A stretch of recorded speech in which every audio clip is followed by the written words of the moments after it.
You fool! Warren is dead.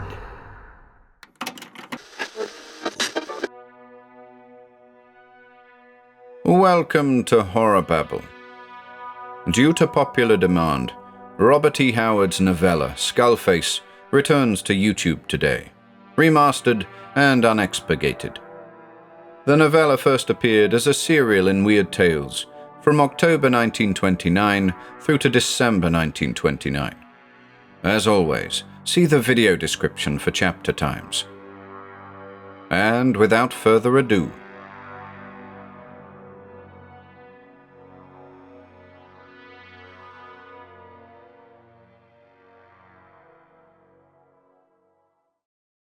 Skullface by Robert E. Howard. Chapter 1. The Face in the Mist. We are no other than a moving row of magic shadow shapes that come and go. Omar Khayyam. The horror first took concrete form amid that most unconcrete of all things, a hashish dream. I was off on a timeless, spaceless journey through the strange lands that belong to this state of being, 1,000,000 miles away from Earth and all things earthly. Yet I became cognizant that something was reaching across the unknown voids, something that tore ruthlessly at the separating curtains of my illusions and intruded itself into my visions. I did not exactly return to ordinary waking life, yet I was conscious of a seeing and a recognizing that was unpleasant and seemed out of keeping with the dream I was at that time enjoying. To one who has never known the delights of hashish, my explanation must seem chaotic and impossible. Still, I was aware of a rending of mists, and then the face intruded itself into my sight. I thought at first it was merely a skull. Then I saw that it was a hideous yellow instead of white, and was endowed with some horrid form of life. Eyes glimmered deep in the sockets, and the jaws moved, as if in speech. The body, except for the high, thin shoulders, was vague and indistinct, but the hands, which floated in the mists before and below the skull, were horribly vivid and filled me with crawling fears. They were like the hands of a mummy, long, lean, and yellow, with knobby joints and cruel, curving talons. Then, to complete the vague horror which was swiftly taking possession of me, a voice spoke. Imagine a man so long dead that his vocal organ had grown rusty and unaccustomed to speech. This was the thought which struck me, and made my flesh crawl as I listened. A strong brute, and one who might be useful somehow. See that he is given all the hashish he requires. Then the face began to recede, even as I sensed that I was the subject of conversation, and the mists billowed and began to close again. Yet, for a single instant, a scene stood out with startling clarity. I gasped, or sought to, for over the high, strange shoulder of the apparition another face stood out clearly for an instant, as if the owner peered at me. Red lips, half-parted, long dark eyelashes, shading vivid eyes, a shimmery cloud of hair. Over the shoulder of horror, breathtaking beauty for an instant, looked at me. Chapter 2. The Hashish Slave. Up from Earth's center, through the seventh gate, I rose, and on the throne of Saturn sate. Omar Khayyam. My dream of the Skullface was born over that usually uncrossable gap that lies between hashish enchantment and humdrum reality. I sat cross-legged on a mat in Yan Shatu's Temple of Dreams and gathered the fading forces of my decaying brain to the task of remembering events and faces.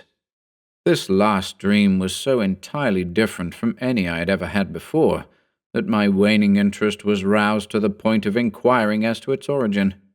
When I first began to experiment with hashish, I sought to find a physical or psychic basis for the wild flights of illusion pertaining thereto, but of late I had been content to enjoy without seeking cause and effect.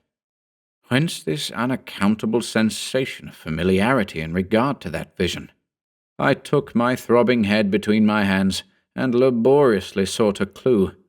A living dead man, and a girl of rare beauty who had looked over his shoulder. Then I remembered. Back in the fog of days and nights which veils a hashish addict's memory, my money had given out. It seemed years or possibly centuries, but my stagnant reason told me that it had probably been only a few days. At any rate, I had presented myself at Yan Chatou's sordid dive as usual, and had been thrown out by the great Negro Hassim when it was learned I had no more money. My universe crashing to pieces about me, and my nerves humming like taut piano wires for the vital need that was mine, I crouched in the gutter and gibbered bestially, till Hassim swaggered out and stilled my yammerings with a blow that felled me, half-stunned. Then, as I presently rose, staggeringly and with no thought save of the river which flowed with cool murmur so near me, as I rose, a light hand was laid like the touch of a rose on my arm. I turned with a frightened start, and stood spellbound before the vision of loveliness which met my gaze. Dark eyes limpid with pity surveyed me, and the little hand on my ragged sleeve drew me toward the door of the dream temple. I shrank back, but a low voice, soft and musical, urged me, and filled with a trust that was strange, I shambled along with my beautiful guide. At the door, Hassim met us, cruel hands lifted and a dark scowl on his ape-like brow. But as I cowered there, expecting a blow, he halted before the girl's upraised hand and her word of command which had taken on an imperious note. I did not understand what she said, but I saw, dimly, as in a fog, that she gave the black man money, and she led me to a couch, where she had me recline and arrange the cushions, as if I were king of Egypt, instead of a ragged, dirty renegade who lived only for hashish. Her slim hand was cool on my brow for a moment, and then she was gone, and Yusuf Ali came, bearing the stuff for which my very soul shrieked, and soon I was wandering again through those strange and exotic countries that only a hashish slave knows. Now, as I sat on the mat and pondered the dream of the skull-face, I wondered more. Since the unknown girl had led me back into the dive, I had come and gone as before, when I had plenty of money to pay Yan Chatou. Someone certainly was paying him for me, and while my subconscious mind had told me 'twas the girl, my rusty brain had failed to grasp the fact entirely, or to wonder why. What need of wondering? So someone paid, and the vivid-hued dreams continued. What cared I? But now I wondered, for the girl who had protected me from Hassim and had brought the hashish for me was the same girl I had seen in the skull-face dream. Through the soddenness of my degradation, the lure of her struck like a knife, piercing my heart, and strangely revived the memories of the days when I was a man like other men, not yet a sullen, cringing slave of dreams. Far and dim they were, shimmery islands in the mist of years, and what a dark sea lay between. I looked at my ragged sleeve and the dirty, claw-like hand protruding from it. I gazed through the hanging smoke which fogged the sordid room, at the low bunks along the wall, whereon lay the blankly staring dreamers, slaves, like me, of hashish or of opium. I gazed at the slippered Chinamen gliding softly to and fro, bearing pipes or roasting balls of concentrated purgatory over tiny flickering fires. I gazed at Hassim standing, arms folded, beside the door, like a great statue of black basalt. And I shuddered and hid my face in my hands, because with the faint dawning of returning manhood, I knew that this last and most cruel dream was futile. I had crossed an ocean over which I could never return, had cut myself off from the world of normal men or women. Naught remained now but to drown this dream as I had drowned all my others, swiftly, and with hope that I should soon attain that ultimate ocean, which lies beyond all dreams. So these fleeting moments of lucidity, of longing, that tear aside the veils of all dope slaves, unexplainable, without hope of attainment. So I went back to my empty dreams, to my phantasmagoria of illusions, but sometimes, like a sword cleaving a mist, through the highlands and the lowlands and seas of my visions floated, like half-forgotten music, the sheen of dark eyes and shimmery hair. You ask how I, Stephen Costigan, American and a man of some attainments and culture, came to lie in a filthy dive of London's Limehouse. The answer is simple.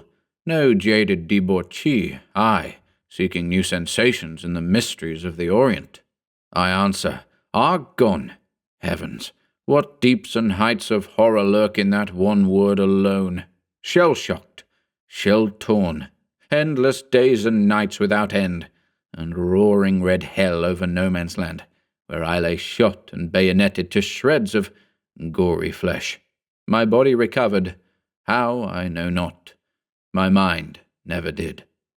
And the leaping fires and shifting shadows in my tortured brain drove me down and down along the stairs of degradation, uncaring, until at last I found Circe's in Jan Chattu's Temple of Dreams, where I slew my red dreams in other dreams, the dreams of hashish, whereby a man may descend to the lower pits of the reddest hells, or soar into those unnameable heights where the stars are diamond pinpoints beneath his feet. Not the visions of the sot, the beast, were mine. I attained the unattainable, stood face to face with the unknown, and in cosmic calmness knew the unguessable, and was content after a fashion until the sight of burnished hair and scarlet lips swept away my dream-built universe and left me shuddering among its ruins. Chapter 3.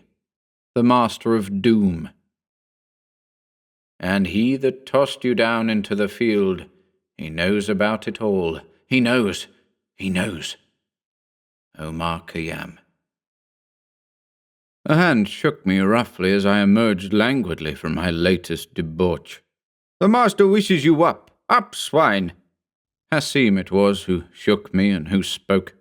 "To hell with the master," I answered, for I hated Hassim and feared him. "Up with you or you'll get no more hashish," was the brutal response, and I rose in trembling haste. I followed the huge black man, and he led the way to the rear of the building, stepping in and out among the wretched dreamers on the floor. "Master, all hands on deck," droned a sailor in a bunk. "All hands." Hassim flung open the door at the rear and motioned me to enter. I had never before passed through that door, and had supposed it led into Jan Chattu's private quarters. But it was furnished only with a cot, a bronze idol of some sort before which incense burned, and a heavy table. Hassim gave me a sinister glance and seized the table as if to spin it about. It turned as if it stood on a revolving platform, and a section of the floor turned with it, revealing a hidden doorway in the floor. Steps led downward in the darkness. Hassim lighted a candle, and with a brusque gesture invited me to descend. I did so with the sluggish obedience of the dope addict, and he followed, closing the door above us by means of an iron lever fastened to the underside of the floor. In the semi-darkness we went down the rickety steps, some 9 or 10, I should say, and then came upon a narrow corridor. Here Hassim again took the lead, holding the candle high in front of him.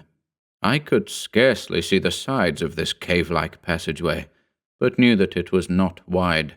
The flickering light showed it to be bare of any sort of furnishings, save for a number of strange-looking chests, which lined the walls, receptacles containing opium and other dope, I thought. A continuous scurrying and the occasional glint of small red eyes haunted the shadows, betraying the presence of vast numbers of the great rats which infest the Thames waterfront of that section. Then more steps loomed out of the dark in front of us, as the corridor came to an abrupt end. Hassim led the way up, and at the top knocked 4 times against what seemed the underside of a floor. A hidden door opened, and a flood of soft, elusive light streamed through. Hassim hustled me up roughly, and I stood blinking in such a setting as I had never seen in my wildest flights of vision. I stood in a jungle of palm trees, through which wriggled a million vivid-hued dragons. Then, as my startled eyes became accustomed to the light, I saw that I had not been suddenly transferred to some other planet, as I had at first thought. The palm trees were there, and the dragons, but the trees were artificial and stood in great pots, and the dragons writhed across heavy tapestries which hid the walls. The room itself was a monstrous affair, inhumanly large, it seemed to me. A thick smoke, yellowish and tropical in suggestion, seemed to hang over all, veiling the ceiling and baffling upward glances. The smoke, I saw, emanated from an altar in front of the wall to my left. I started. Through the saffron billowing fog, 2 eyes, hideously large and vivid, glittered at me. The vague outlines of some bestial idol took indistinct shape. I flung an uneasy glance about, marking the oriental divans and couches and the bizarre furnishings, and then my eyes halted and rested on a lacquer screen just in front of me. I could not pierce it, and no sound came from beyond it, yet I felt eyes searing into my consciousness through it, eyes that burned through my very soul. A strange aura of evil flowed from that strange screen with its weird carvings and unholy decorations. Hassim salaamed profoundly before it, and then, without speaking, stepped back and folded his arms, statue-like. A voice suddenly broke the heavy and oppressive silence. "You, who are a swine, would you like to be a man again?" I started. The tone was inhuman, cold. More, there was a suggestion of long disuse of the vocal organs, the voice I had heard in my dream. "Yes," I replied, trance-like. "I would like to be a man again." Silence ensued for a space. Then the voice came again with a sinister whispering undertone at the back of its sound, like bats flying through a cavern.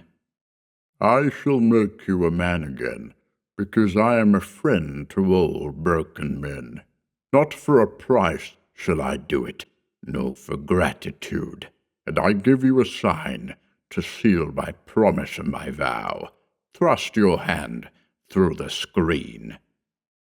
At these strange and almost unintelligible words I stood perplexed, and then, as the unseen voice repeated the last command, I stepped forward and thrust my hand through a slit which opened silently in the screen. I felt my wrist seized in an iron grip, and something 7 times colder than ice touched the inside of my hand. Then my wrist was released, and drawing forth my hand, I saw a strange symbol traced in blue close to the base of my thumb, a thing like a scorpion. The voice spoke again in a sibilant language I did not understand, and Hassim stepped forward deferentially. He reached about the screen and then turned to me, holding a goblet of some amber-colored liquid which he proffered me with an ironical bow. I took it hesitatingly. "Drink, and fear not," said the unseen voice. "It is only an Egyptian wine with life-giving qualities." So I raised the goblet and emptied it. The taste was not unpleasant, and even as I handed the beaker to Hassim again, I seemed to feel new life and vigor whip along my jaded veins. "Remain at Jan Chateau's house," said the voice. "You will be given food and a bed until you are strong enough to work for yourself. You will use no hashish, nor will you require any. Go." As in a daze, I followed Hassim back through the hidden door, down the steps, along the dark corridor, and up through the other door that let us into the Temple of Dreams. As we stepped from the rear chamber into the main room of the dreamers, I turned to the Negro wonderingly. Master of what? Of life? Hassim laughed, fiercely and sardonically. Ha ha ha! Master of doom! Chapter 4. The Spider and the Fly. There was the door to which I found no key. There was the veil through which I might not see. Omar Khayyam. I sat on Jan Chateau's cushions and pondered with a clearness of mind new and strange to me. As for that, all my sensations were new and strange. I felt as if I had wakened from a monstrously long sleep, and though my thoughts were sluggish, I felt as though the cobwebs which had dogged them for so long had been partly brushed away. I drew my hand across my brow, noting how it trembled. I was weak and shaky, and felt the stirrings of hunger, not for dope, but for food. What had been in the draught I had quenched in the chamber of mystery? And why had the master chosen me, out of all the other wretches of Jan Chateau's, for regeneration? And who was this master? Somehow the word sounded vaguely familiar. I sought laboriously to remember. Yes, I had heard it, lying half-waking in the bunks or on the floor, whispered sibilantly by Jan Chateau or by Hassim or by Yusuf Ali the Moor, muttered in their low-voiced conversations and mingled always with words I could not understand. Was not Jan Chateau, then, master of the Temple of Dreams? I had thought, and the other addicts thought, that the withered Chinaman held undisputed sway over this drab kingdom, and that Hassim and Yusuf Ali were his servants, and the 4 China boys who roasted opium with Jan Chateau and Yar Khan the Afghan, and Santiago the Haitian, and Ganra Singh the renegade Sikh, all in the pay of Jan Chateau, we supposed, bound to the opium lord by bonds of gold or fear. For Jan Chateau was a power in London's Chinatown, and I had heard that his tentacles reached across the seas into high places of mighty and mysterious tongues. Was that Jan Chateau behind the lacquer screen? No, I knew the Chinaman's voice, and besides, I had seen him puttering about in front of the temple just as I went through the back door. Another thought came to me. Often, lying half-torpid in the late hours of night or in the early greyness of dawn, I had seen men and women steal into the temple, whose dress and bearing were strangely out of place and incongruous. Tall, erect men, often in evening dress, with their hats drawn low about their brows, and fine ladies, veiled in silks and furs. Never 2 of them came together, but always they came separately, and, hiding their features, hurried to the rear door, where they entered and presently came forth again, hours later sometimes. Knowing that the lust for dope finds resting place in high position sometimes, I had never wondered overmuch, supposing that these were wealthy men and women of society who had fallen victims to the craving, and that somewhere in the back of the building there was a private chamber for such. Yet now I wondered. Sometimes these persons had remained only a few moments. Was it always opium for which they came, or did they, too, traverse that strange corridor and converse with the one behind the screen? My mind dallied with the idea of a great specialist to whom came all classes of people to find surcease from the dope habit. Yet it was strange that such a one should select a dope joint from which to work. Strange, too, that the owner of that house should apparently look on him with so much reverence. I gave it up as my head began to hurt with the unwanted effort of thinking, and shouted for food. Yusuf Ali brought it to me on a tray, with a promptness which was surprising. More, he salaamed as he departed, leaving me to ruminate on the strange shift of my status in the Temple of Dreams. I ate, wondering what the one of the screen wanted with me. Not for an instant did I suppose that his actions had been prompted by the reasons he pretended, The life of the underworld had taught me that none of its denizens leaned toward philanthropy. And underworld the chamber of mystery had been, in spite of its elaborate and bizarre nature. And where could it be located? How far had I walked along the corridor? I shrugged my shoulders, wondering if it were not all a hashish-induced dream. Then my eye fell upon my hand, and the scorpion trace thereon. "Master, all hands!" droned the sailor in the bunk. "All hands!" To tell in detail of the next few days would be boresome to any who have not tasted the dire slavery of dope. I waited for the craving to strike me again, waited with sure sardonic hopelessness. All day, all night, another day, then the miracle was forced upon my doubting brain. Contrary to all theories and supposed facts of science and common sense, the craving had left me as suddenly and completely as a bad dream. At first, I could not credit my senses, but believed myself to be still in the grip of a dope nightmare. But it was true. From the time I quaffed the goblet in the room of mystery, I felt not the slightest desire for the stuff which had been life itself to me. This, I felt vaguely, was somehow unholy, and certainly opposed to all rules of nature. If the dread being behind the screen had discovered the secret of breaking Hashish's terrible power, what other monstrous secrets had he discovered, and what unthinkable dominance was his? The suggestion of evil crawled serpent-like through my mind. I remained at Jan Chatou's house, lounging in a bunk or on cushions spread upon the floor, eating and drinking at will. But now that I was becoming a normal man again, the atmosphere became most revolting to me, and the sight of the wretches writhing in their dreams reminded me unpleasantly of what I myself had been, and it repelled, nauseated me. So, one day, when no one was watching me, I rose and went out on the street and walked along the waterfront. The air, burdened though it was with smoke and foul scents, filled my lungs with strange freshness and aroused new vigor in what had once been a powerful frame.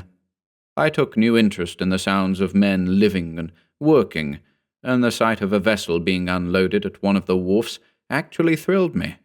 The force of longshoremen was short, and presently I found myself heaving and lifting and carrying, and though the sweat coursed down my brow and my limbs trembled at the effort, I exulted in the thought that at last I was able to labor for myself again, no matter how low or drab the work might be. As I returned to the door of Jan Chatou's that evening, hideously weary but with the renewed feeling of manhood that comes of honest toil, Hassim met me at the door. "You been where?" he demanded roughly. "I've been working on the docks," I answered shortly. "You don't need to work on docks," he snarled. "The master got work for you." He led the way, and again I traversed the dark stairs and the corridor under the earth. This time my faculties were alert, and I decided that the passageway could not be over 30 or 40 feet in length. Again I stood before the lacquer screen, and again I heard the inhuman voice of living death. "I can give you work," said the voice. "Are you willing to work for me?" I quickly assented. After all, in spite of the fear which the voice inspired, I was deeply indebted to the owner. "Good. Take these." As I started toward the screen, a sharp command halted me, and Hassim stepped forward, and reaching behind, took what was offered. This was a bundle of pictures and papers, apparently. "Study these," said the one behind the screen, "and learn all you can about the man portrayed thereby. Jan Chatou will give you money. Buy yourself such clothes as seamen wear, and take a room at the front of the temple. At the end of 2 days, Hassim will bring you to me again. Go." The last impression I had, as the hidden door closed above me, was that the eyes of the idol, blinking through the everlasting smoke, leered mockingly at me. The front of the Temple of Dreams consisted of rooms for rent, masking the true purpose of the building under the guise of a waterfront boarding house. The police had made several visits to Yan Chateau, but had never got any incriminating evidence against him. So in one of these rooms I took up my abode and set to work studying the material given me. The pictures were all of one man, a large man, not unlike me in build and general facial outline, except that he wore a heavy beard and was inclined to blondness, whereas I am dark.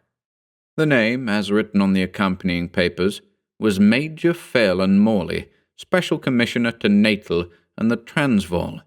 This office and title were new to me, and I wondered at the connection between an African commissioner and an opium house on the Thames waterfront.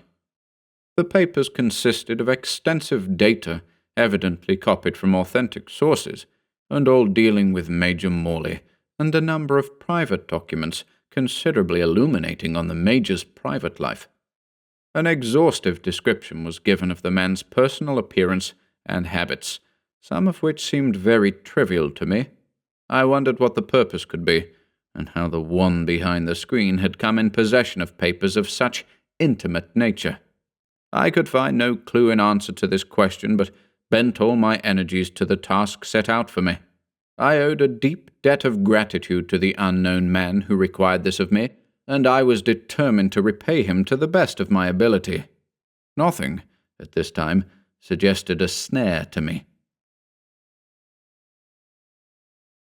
Chapter 5. The Man on the Couch. What dam of lances sent thee forth to jest at dawn with death? Kipling. At the expiration of 2 days, Hassim beckoned me as I stood in the opium room. I advanced with a springy, resilient tread, secure in the confidence that I had culled the Morley papers of all their worth. I was a new man. My mental swiftness and physical readiness surprised me. Sometimes it seemed unnatural. Hassim eyed me through narrowed lids, and motioned me to follow, as usual. As we crossed the room, my gaze fell upon a man who lay on a couch close to the wall, smoking opium. There was nothing at all suspicious about his ragged, unkempt clothes, his dirty, bearded face, or the blank stare, but my eyes, sharpened to an abnormal point, seemed to sense a certain incongruity in the clean-cut limbs which not even the slouchy garments could efface. Hassim spoke impatiently, and I turned away. We entered the rear room, and as he shut the door and turned to the table, it moved of itself, and a figure bulked up through the hidden doorway. The Sikh, Ganra Singh, a lean, sinister-eyed giant, emerged and proceeded to the door opening into the opium room, where he halted until we should have descended and closed the secret doorway. Again I stood amid the billowing yellow smoke and listened to the hidden voice. Do you think you know enough about Major Morley to impersonate him successfully? Startled, I answered, "No doubt I could, unless I met someone who was intimate with him." I will take care of that. Follow me closely. Tomorrow you sail on the first boat for Calais. There you will meet an agent of mine who will accost you the instant you step upon the wharfs and give you further instructions. You will sail second class and avoid all conversation with strangers or anyone. Take the papers with you. The agent will aid you in making up, and your masquerade will start in Calais. That is all. Go." I departed, my wonder growing. All this rigmarole evidently had a meaning, but one which I could not fathom. Back in the opium room, Hassim bade me be seated on some cushions to await his return. To my question, he snarled that he was going forth as he had been ordered, to buy me a ticket on the Channel boat. He departed, and I sat down, leaning my back against the wall. As I ruminated, it seemed suddenly that eyes were fixed on me so intensely as to disturb my sub-mind. I glanced up quickly, but no one seemed to be looking at me. The smoke drifted through the hot atmosphere as usual. Yusuf Ali and the Chinese glided back and forth, tending to the wants of the sleepers. Suddenly, the door to the rear room opened, and a strange and hideous figure came haltingly out. Not all of those who found entrance to Jan Chateau's back room were aristocrats and society members. This was one of the exceptions, and one whom I remembered as having often entered and emerged therefrom. A tall, gaunt figure, shapeless and ragged wrappings and nondescript garments, face entirely hidden. Better that the face be hidden, I thought, for without doubt the wrapping concealed a grisly sight. The man was a leper, who had somehow managed to escape the attention of the public guardians, and who was occasionally seen haunting the lower and more mysterious regions of East End, a mystery even to the lowest denizens of Limehouse. Suddenly, my supersensitive mind was aware of a swift tension in the air. The leper hobbled out the door, closed it behind him. My eyes instinctively sought the couch, whereon lay the man who had aroused my suspicions earlier in the day. I could have sworn that cold, steely eyes glared menacingly before they flickered shut. I crossed to the couch in one stride and bent over the prostrate man. Something about his face seemed unnatural. A healthy bronze seemed to underlie the pallor of complexion. "Jan Chateau!" I shouted. "A spy is in the house!" Things happened then with bewildering speed. The man on the couch, with one tigerish movement, leaped erect, and a revolver gleamed in his hand. One sinewy arm flung me aside as I sought to grapple with him, and a sharp, decisive voice sounded over the babble which broke forth. "You there! Halt! Halt!" The pistol in the stranger's hand was levelled at the leper, who was making for the door in long strides. All about was confusion. Jan Chateau was shrieking volubly in Chinese, and the 4 China boys and Yusuf Ali were rushing in from all sides, knives glittering in their hands. All this I saw with unnatural clearness, even as I marked the stranger's face.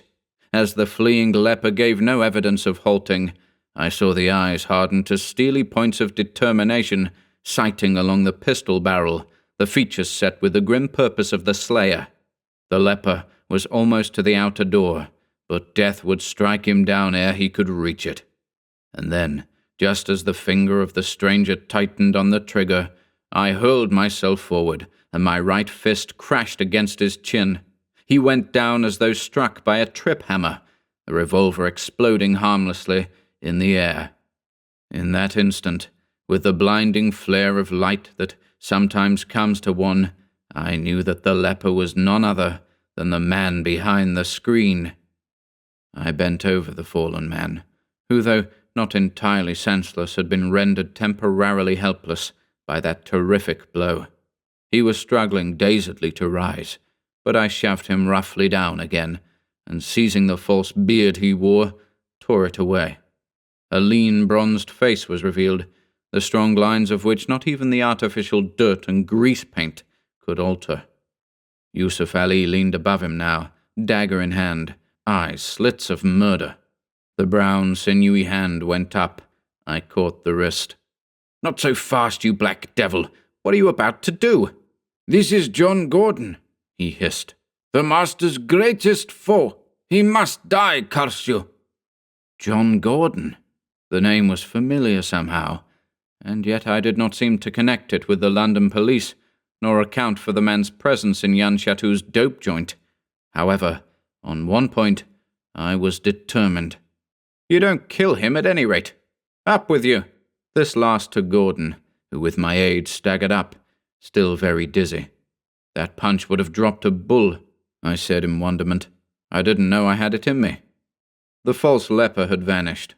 Jan Chateau stood gazing at me, as immobile as an idol, hands in his wide sleeves, and Yusuf Ali stood back, muttering murderously and thumbing his dagger edge, as I led Gordon out of the opium room and through the innocent appearing bar, which lay between that room and the street. Out in the street I said to him, "I have no idea as to who you are or what you are doing here, but you see what an unhealthful place it is for you. Hereafter be advised by me and stay away." His only answer was a searching glance, and then he turned and walked swiftly, though somewhat unsteadily, up the street. Chapter 6. The Dream Girl. I have reached these lands but newly, from an ultimate dim Thule. Poe. Outside my room sounded a light footstep. The doorknob turned cautiously, and slowly the door opened. I sprang erect with a gasp. Red lips, half-parted, dark eyes like limpid seas of wonder, a mass of shimmering hair. Framed in my drab doorway stood the girl of my dreams. She entered, and half-turning with a sinuous motion, closed the door. I sprang forward, my hands outstretched, then halted as she put a finger to her lips. "You must not talk loudly," she almost whispered. "He did not say I could not come. Yet—" Her voice was soft and musical, with just a touch of foreign accent which I found delightful. As for the girl herself, every intonation, every movement proclaimed the Orient.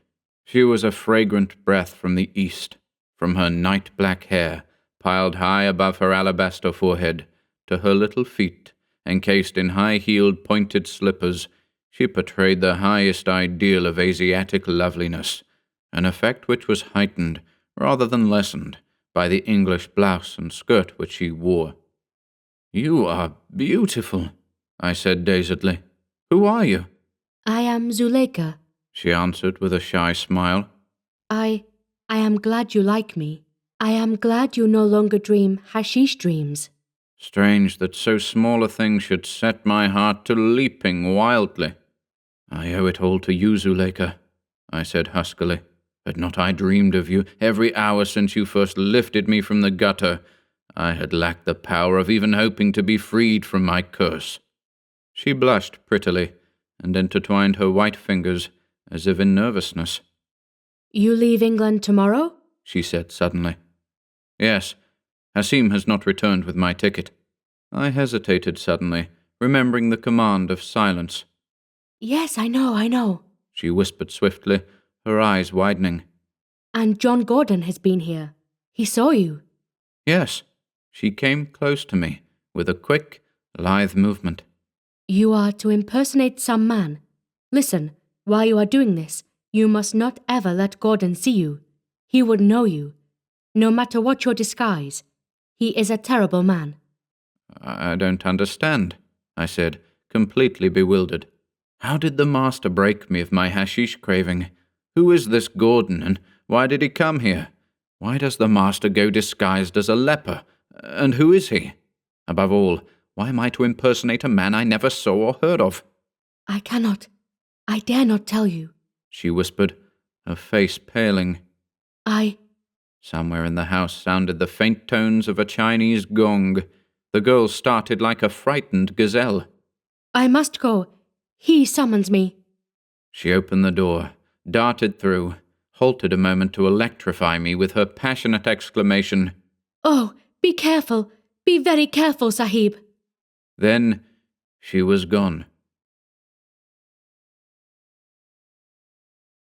Chapter 7. The Man of the Skull. What the hammer? What the chain? In what furnace was thy brain? What the anvil? What dread grasp dare its deadly terrors clasp? Blake. A while after my beautiful and mysterious visitor had left, I sat in meditation.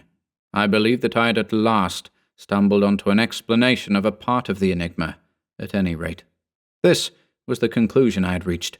Jan Chatou, the opium lord, was simply the agent or servant of some organization or individual whose work was on a far larger scale than merely supplying dope addicts in the Temple of Dreams.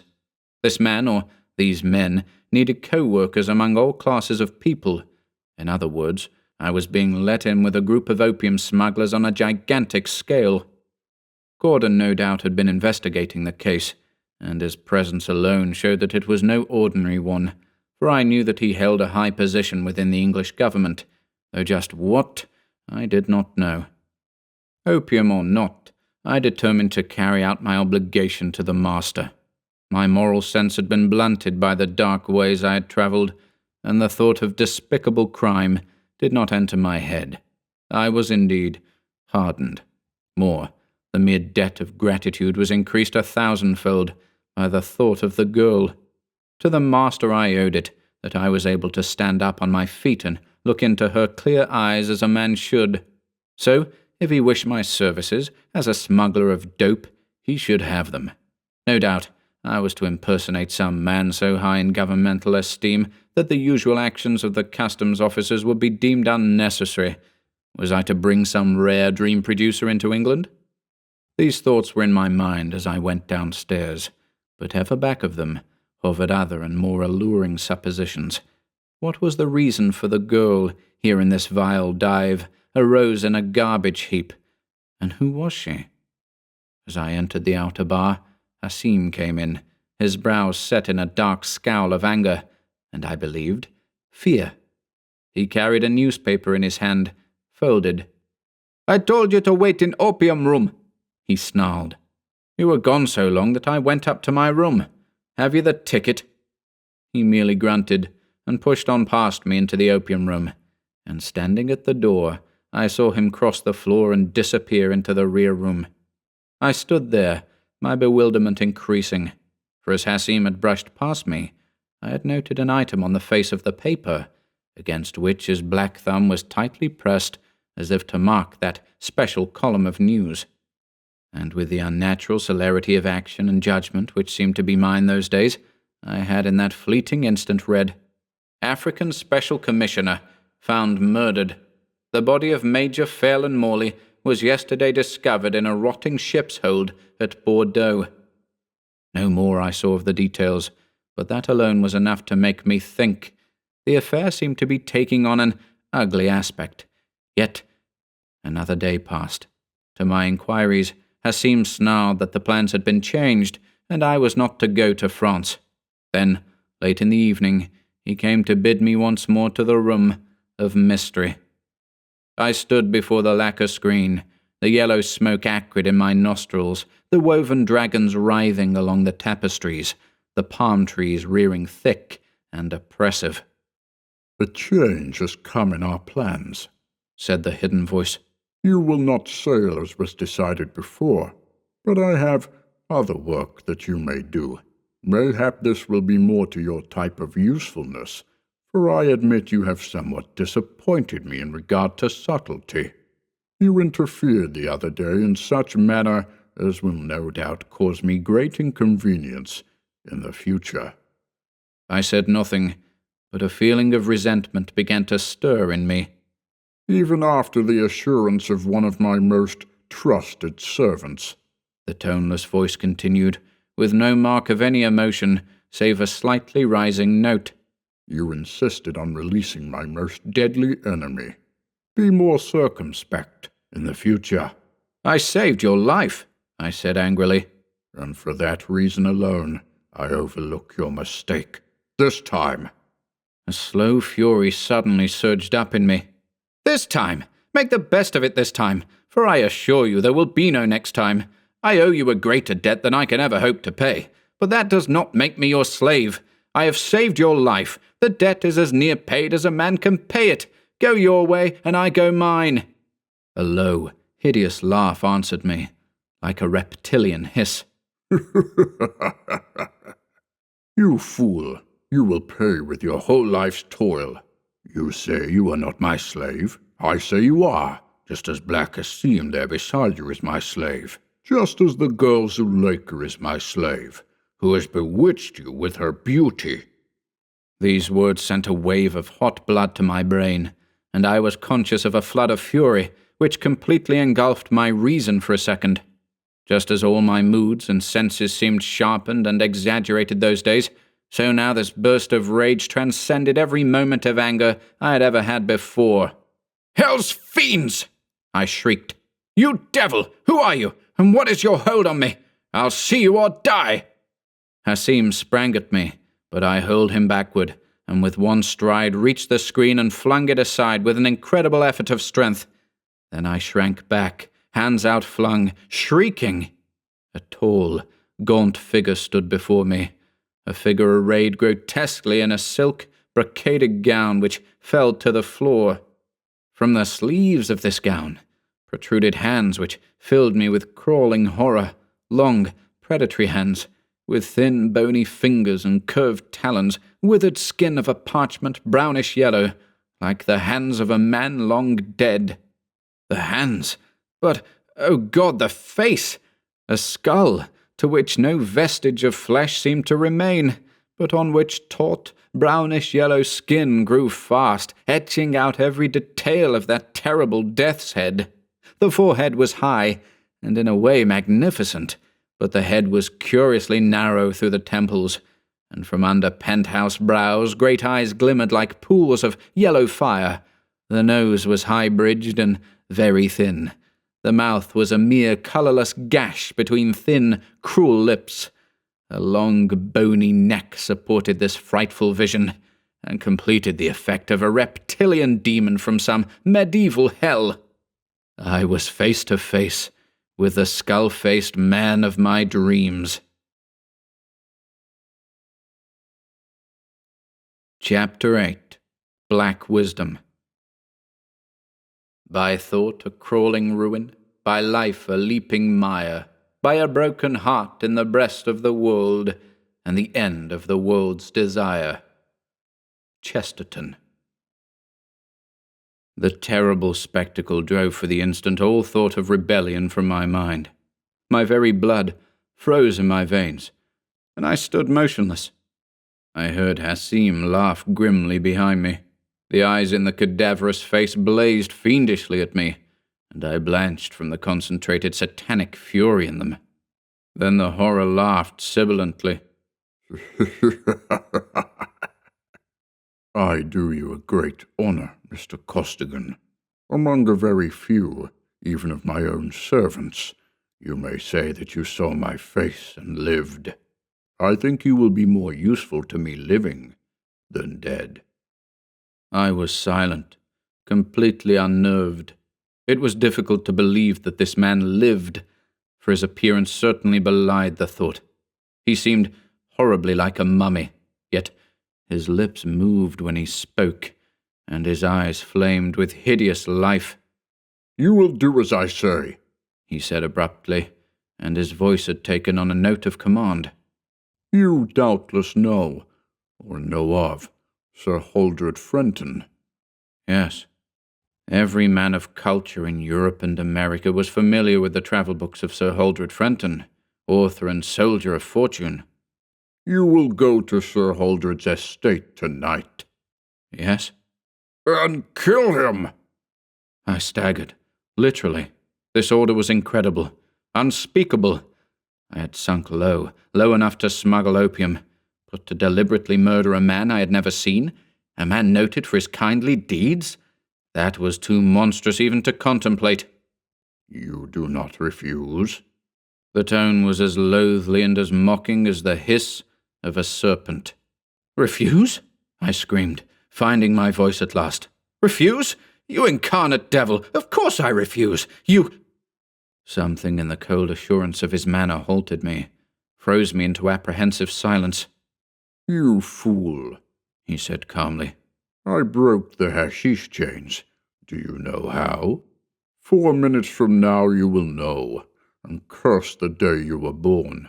Have you not thought it strange? The swiftness of brain, the resilience of body, the brain that should be rusty and slow, the body that should be weak and sluggish from years of abuse.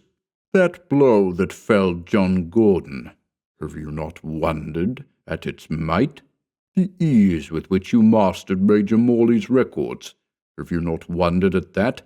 You fool, you are bound to me by chains of steel and blood and fire. I have kept you alive and sane, I alone. Each day the life-saving elixir has been given you in your wine. You could not live and keep your reason without it. And I, and only I, know its secret. He glanced at a queer timepiece which stood on a table at his elbow. This time I had Jan Chatou leave the elixir out. I anticipated rebellion. The time is near. Ha! It strikes. Something else, he said, but I did not hear. I did not see, nor did I feel in the human sense of the word. I was writhing at his feet, screaming and gibbering in the flames of such hells as men have never dreamed of. I knew now. He had simply given me a dope so much stronger that it drowned the hashish. My unnatural ability was explainable now. I had simply been acting under the stimulus of something which combined all the hells in its makeup, which stimulated, something like heroin, but whose effect was unnoticed by the victim. What it was, I had no idea, nor did I believe anyone knew, save that hellish being who stood watching me with grim amusement. But it had held my brain together, instilling into my system a need for it, and now my frightful craving tore my soul asunder. Never, in my moments of worse shell-shock, or my moments of hashish craving, have I ever experienced anything like that. I burned with the heat of 1,000 hells, and froze with an iciness that was colder than any ice, 100 times. I swept down to the deepest pits of torture, and up to the highest crags of torment. 1,000,000 yelling devils hemmed me in, shrieking and stabbing. Bone by bone, vein by vein, cell by cell, I felt my body disintegrate and fly in bloody atoms all over the universe, and each separate cell was an entire system of quivering, screaming nerves, and they gathered from far voids and reunited with a greater torment. Through the fiery, bloody mists I heard my own voice screaming, a monotonous yammering. Then, with distended eyes, I saw a golden goblet held by a claw-like hand swim into view, a goblet filled with an amber liquid. With a bestial screech, I seized it with both hands, being dimly aware that the metal stem gave beneath my fingers, and brought the brim to my lips. I drank in frenzied haste, the liquid slopping down onto my breast. Chapter 9. Kathulos of Egypt. Night shall be thrice night over you, and heaven an iron cope. Chesterton. The skull-faced one stood watching me critically as I sat panting on a couch, completely exhausted. He held in his hand the goblet and surveyed the golden stem, which was crushed out of all shape. This my maniac fingers had done in the instant of drinking. "Superhuman strength, even for a man in your condition," he said, with a sort of creaky pedantry. "I doubt even Hassim here could equal it. Are you ready for your instructions now?" I nodded, wordless. Already the hellish strength of the elixir was flowing through my veins, renewing my burnt-out force. I wondered how long a man could live as I lived, being constantly burned out and artificially rebuilt. "You will be given a disguise, and will go alone to the Frenton estate. No one suspects any design against Sir Holdred, and your entrance into the estate and the house itself should be a matter of comparative ease. You will not don the disguise, which will be of unique nature, until you are ready to enter the estate. You will then proceed to Sir Holdred's room and kill him, breaking his neck with your bare hands. This is essential." The voice droned on, giving the ghastly orders in a frightfully casual and matter-of-fact way. The cold sweat beaded my brow. "You will then leave the estate, taking care to leave the imprint of your hand somewhere plainly visible, and the automobile, which will be waiting for you at some safe place nearby, will bring you back here, you having first removed the disguise. I have, in case of complications, any amount of men who will swear that you spent the entire night in the Temple of Dreams and never left it. But there must be no detection. Go warily and perform your task surely, for you know the alternative." I did not return to the opium house, but was taken through winding corridors hung with heavy tapestries, to a small room containing only an oriental couch. Hassim gave me to understand that I was to remain here until after nightfall, and then left me. The door was closed, but I made no effort to discover if it was locked. The skull-faced master held me with stronger shackles than locks and bolts.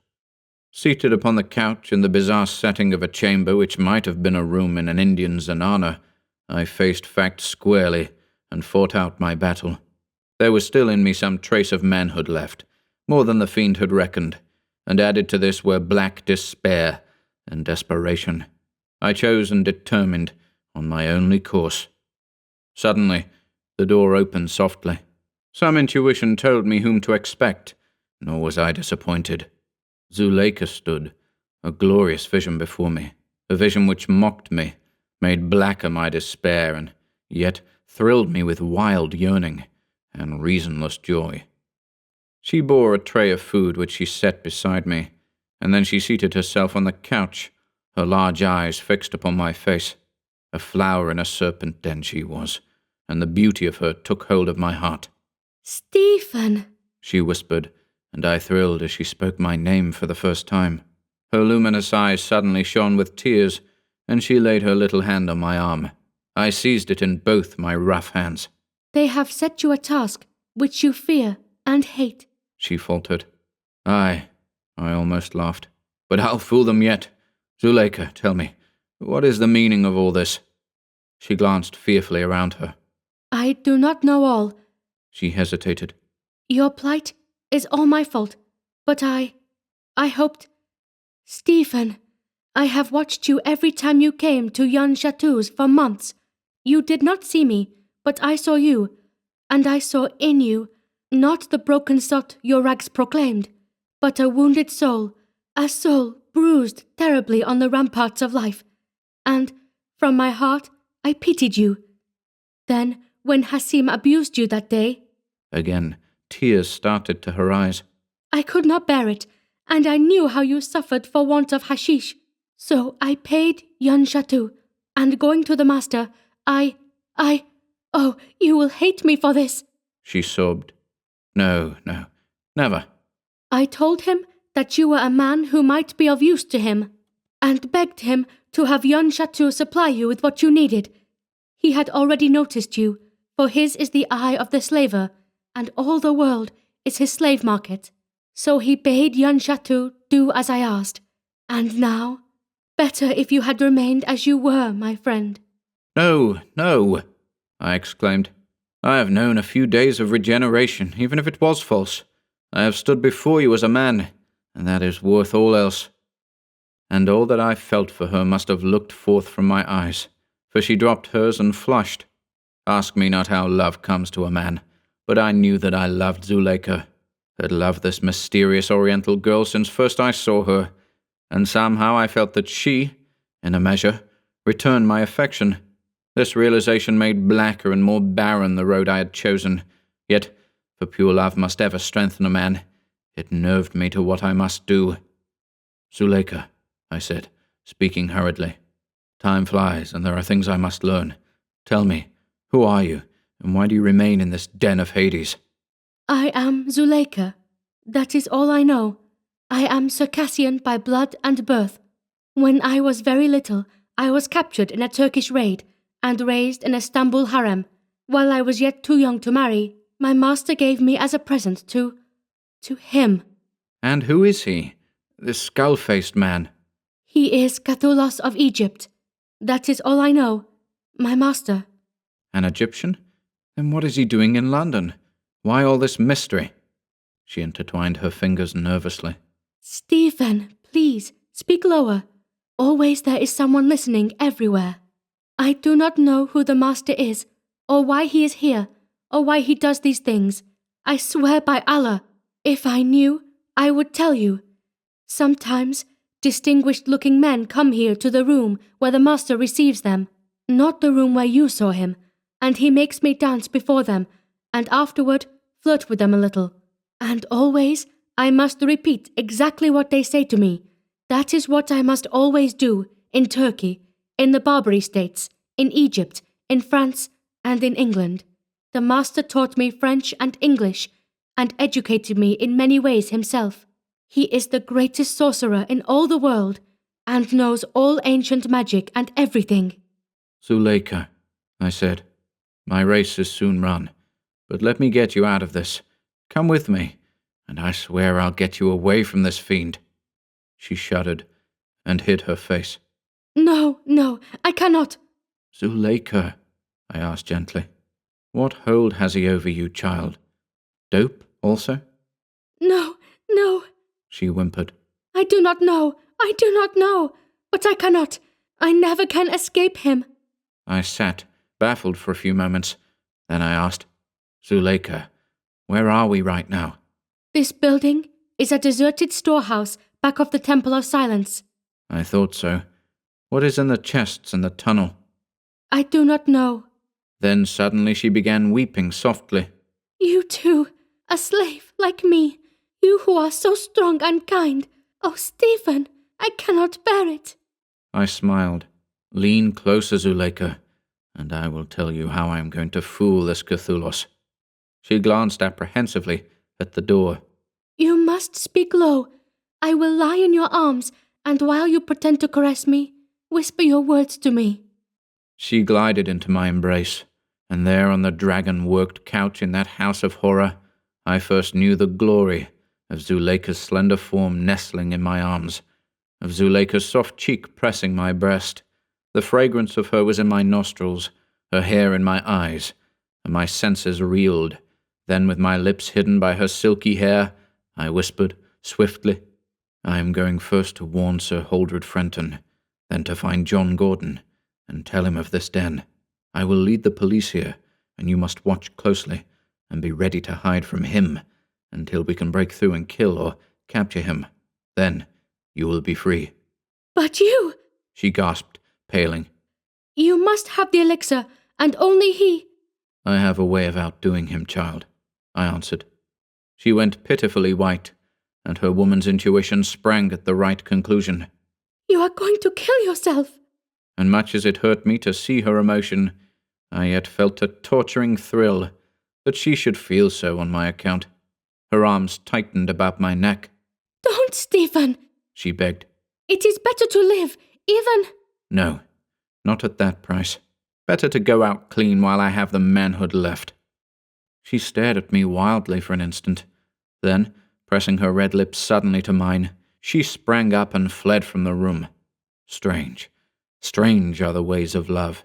Two-stranded ships on the shores of life. We had drifted inevitably together, and though no word of love had passed between us, we knew each other's heart.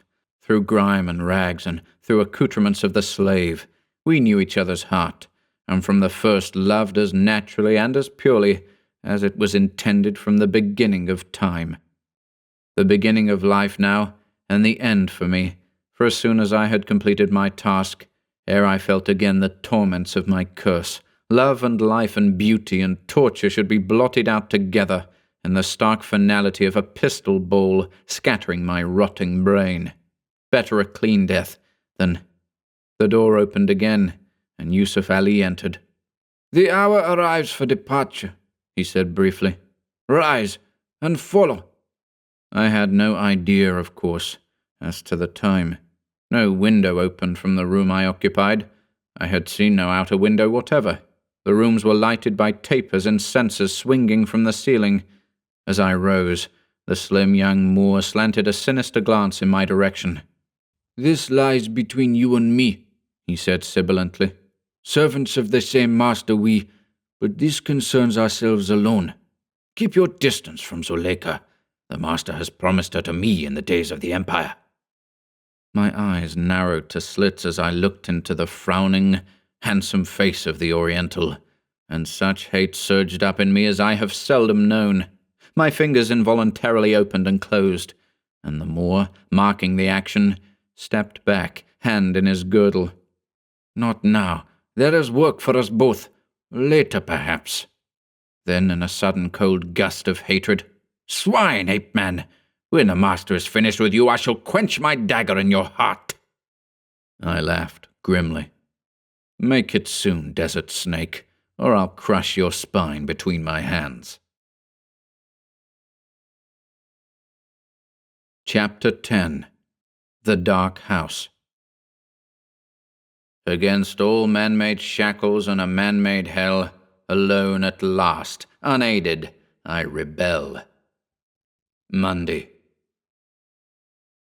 I followed Yusuf Ali along the winding hallways, down the steps.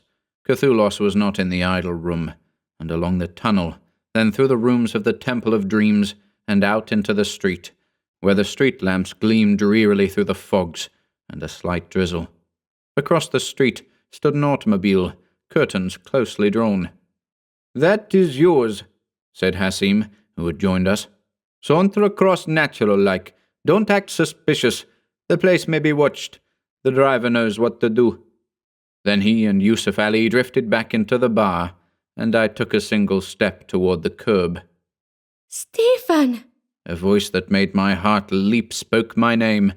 A white hand beckoned from the shadows of a doorway. I stepped quickly there.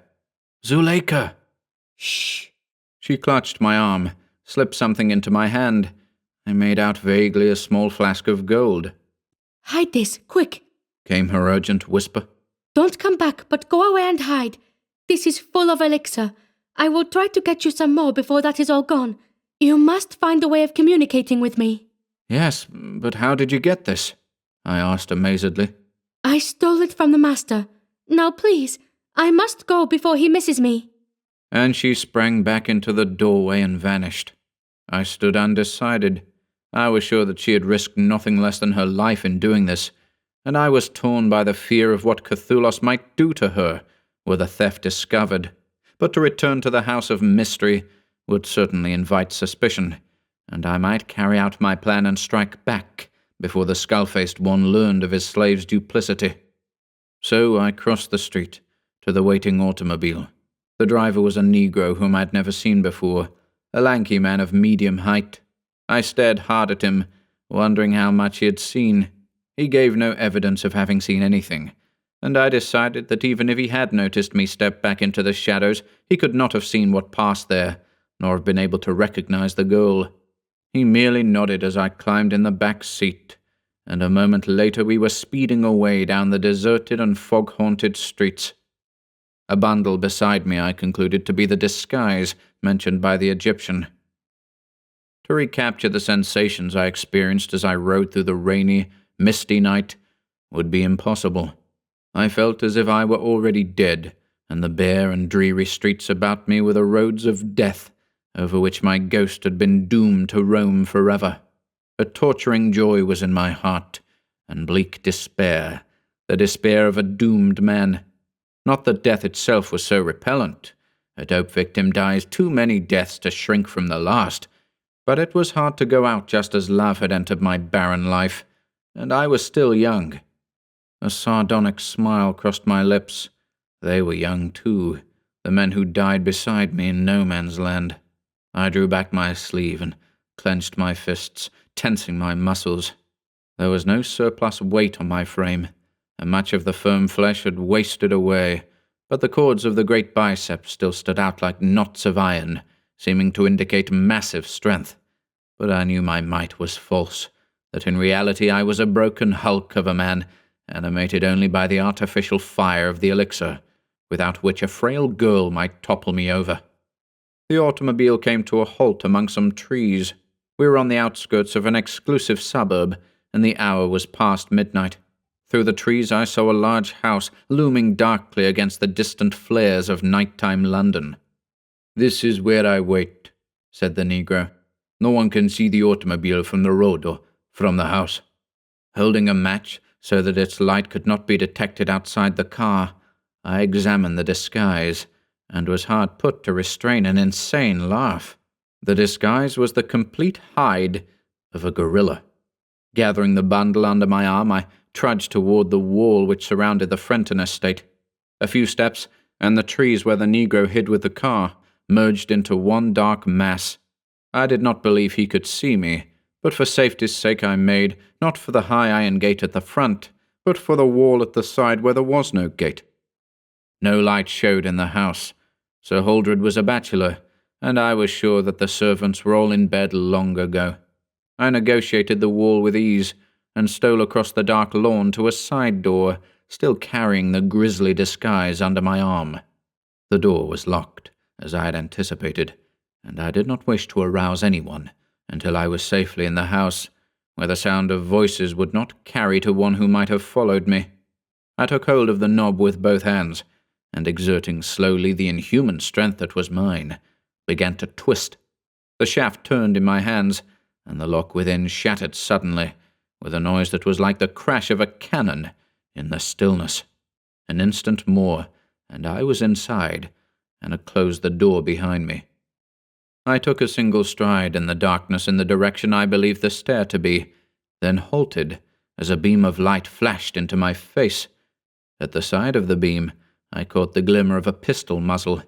Beyond, a lean, shadowy face floated. "Stand where you are, and put up your hands." I lifted my hands, allowing the bundle to slip to the floor. I had heard that voice only once, but I recognized it, knew instantly that the man who held that light was John Gordon. "How many are with you?" His voice was sharp, commanding. "I am alone," I answered. "Take me into a room where a light cannot be seen from the outside, and I'll tell you some things you want to know." He was silent.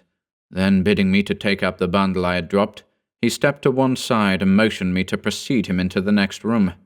There, he directed me to a stairway, and at the top landing, opened a door and switched on lights. I found myself in a room whose curtains were closely drawn. During this journey, Gordon's alertness had not relaxed, and now he stood, still covering me with his revolver.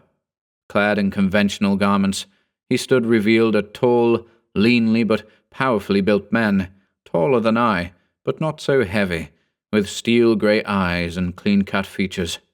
Something about the man attracted me, even as I noted a bruise on his jawbone, where my fist had struck in our last meeting. "I cannot believe," he said crisply, "that this apparent clumsiness and lack of subtlety is real. Doubtless you have your own reasons for wishing me to be in a secluded room at this time, but Sir Holdred is efficiently protected even now. Stand still." Muzzle pressed against my chest, he ran his hand over my garments for concealed weapons, seeming slightly surprised when he found none. "Still," he murmured as if to himself, "a man who can burst an iron lock with his bare hands has scant need of weapons." "You are wasting valuable time," I said impatiently. "I was sent here tonight to kill Sir Holdred Frenton." "By whom?" The question was shot at me.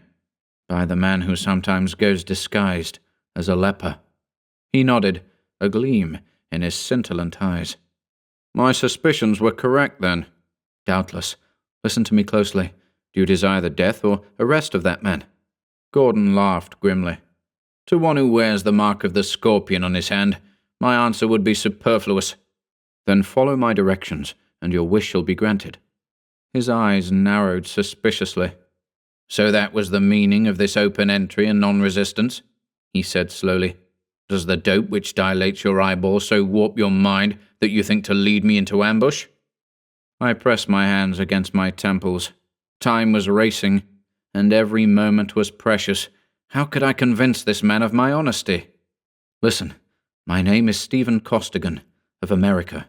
I was a frequenter of Jan Chateau's dive and a hashish addict, as you have guessed, but just now a slave of stronger dope. By virtue of this slavery, the man you know as a false leper, whom Jan Chateau and his friends call Master, gained dominance over me and sent me here to murder Sir Holdred. Why, God only knows. But I have gained a space of respite by coming into possession of some of this dope which I must have in order to live, and I fear and hate this master.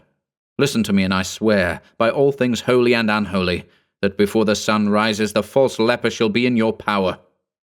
I could tell that Gordon was impressed in spite of himself. "Speak fast," he rapped. Still, I could sense his disbelief, and a wave of futility swept over me. "If you will not act with me," I said, "let me go, and somehow I'll find a way to get to the master and kill him.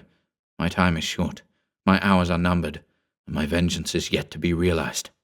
"Let me hear your plan, and talk fast," Gordon answered. "It is simple enough. I will return to the master's lair and tell him I have accomplished that which he sent me to do. You must follow closely with your men, and while I engage the master in conversation, surround the house. Then, at the signal, break in and kill or seize him." Gordon frowned. "Where is this house?" "The warehouse back of Jan Chateau's, has been converted into a veritable Oriental palace. "The warehouse!" he exclaimed. "How can that be? I had thought of that first, but I have carefully examined it from without. The windows are closely barred and spiders have built webs across them. The doors are nailed fast on the outside, and the seals that mark the warehouse as deserted have never been broken or disturbed in any way." "They tunneled up from beneath," I answered. "The Temple of Dreams is directly connected with the warehouse." "I have traversed the alley between the two buildings," said Gordon, "and the doors of the warehouse opening into the alley are, as I have said, nailed shut from without, just as the owners left them. There is apparently no rear exit of any kind from the Temple of Dreams. A tunnel connects the buildings, with one door in the rear room of Jan Chatou's and the other in the idle room of the warehouse. I have been in Jan Chatou's back room and found no such door. The table rests upon it. You noted the heavy table in the center of the room. Had you turned it around, the secret door would have opened in the floor. Now, this is my plan. I will go in through the Temple of Dreams and meet the master in the idle room. You will have men secretly stationed in front of the warehouse and others upon the other street, in front of the Temple of Dreams. Jan Chatou's building, as you know, faces the waterfront, while the warehouse, fronting the opposite direction, faces a narrow street running parallel with the river. At the signal, let the men in this street break open the front of the warehouse and rush in, while simultaneously those in front of Jan Chatou's make an invasion through the Temple of Dreams. Let these make for the rear room, shooting without mercy any who may seek to deter them, and there open the secret door as I have said, there being, to the best of my knowledge, no other exit from the master's lair. He and his servants will necessarily seek to make their escape through the tunnel. Thus we will have them on both sides." Gordon ruminated, while I studied his face with breathless interest. "This may be a snare," he muttered, "or an attempt to draw me away from Sir Holdred. But—" I held my breath. "I am a gambler by nature," he said slowly. "I'm going to follow what you Americans call a hunch. But God help you if you are lying to me." I sprang erect. "Thank God. Now aid me with this suit, for I must be wearing it when I return to the automobile waiting for me." His eyes narrowed as I shook out the horrible masquerade and prepared to don it. "This shows, as always, the touch of the master hand. You were doubtless instructed to leave marks on your hands, encased in those hideous gauntlets?" "Yes, though I have no idea why."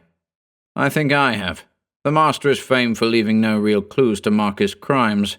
A great ape escaped from a neighboring zoo earlier in the evening, and it seems too obvious for mere chance, in the light of this disguise. The ape would have gotten the blame of Sir Holdred's death." The thing was easily gotten into, and the illusion of reality it created was so perfect as to draw a shudder from me, as I viewed myself in a mirror. "It is now 2:00, said Gordon. "Allowing for the time it will take you to get back to Limehouse and the time it will take me to get my men stationed, I promise you that at 4:30 the house will be closely surrounded. Give me a start. Wait here until I have left this house, so I will arrive at least as soon as you." "Good." I impulsively grasped his hand. "There will doubtless be a girl there who is in no way implicated with the master's evil doings, but only a victim of circumstances, such as I have been. Deal gently with her." "It shall be done. What signal shall I look for?" "I have no way of signaling for you, and I doubt if any sound in the house could be heard on the street. Let your men make their raid on the stroke of 5. I turned to go. "A man is waiting for you with a car, I take it. Is he likely to suspect anything?" "I have a way of finding out, and if he does," I replied grimly, "I will return alone to the Temple of Dreams." Chapter 11. 4:34. Doubting, dreaming dreams no mortal ever dared to dream before. Poe. The door closed softly behind me, the great dark house looming up more starkly than ever. Stooping, I crossed the wet lawn at a run, a grotesque and unholy figure, I doubt not, since any man had at a glance sworn me to be not a man but a giant ape, so craftily had the master devised.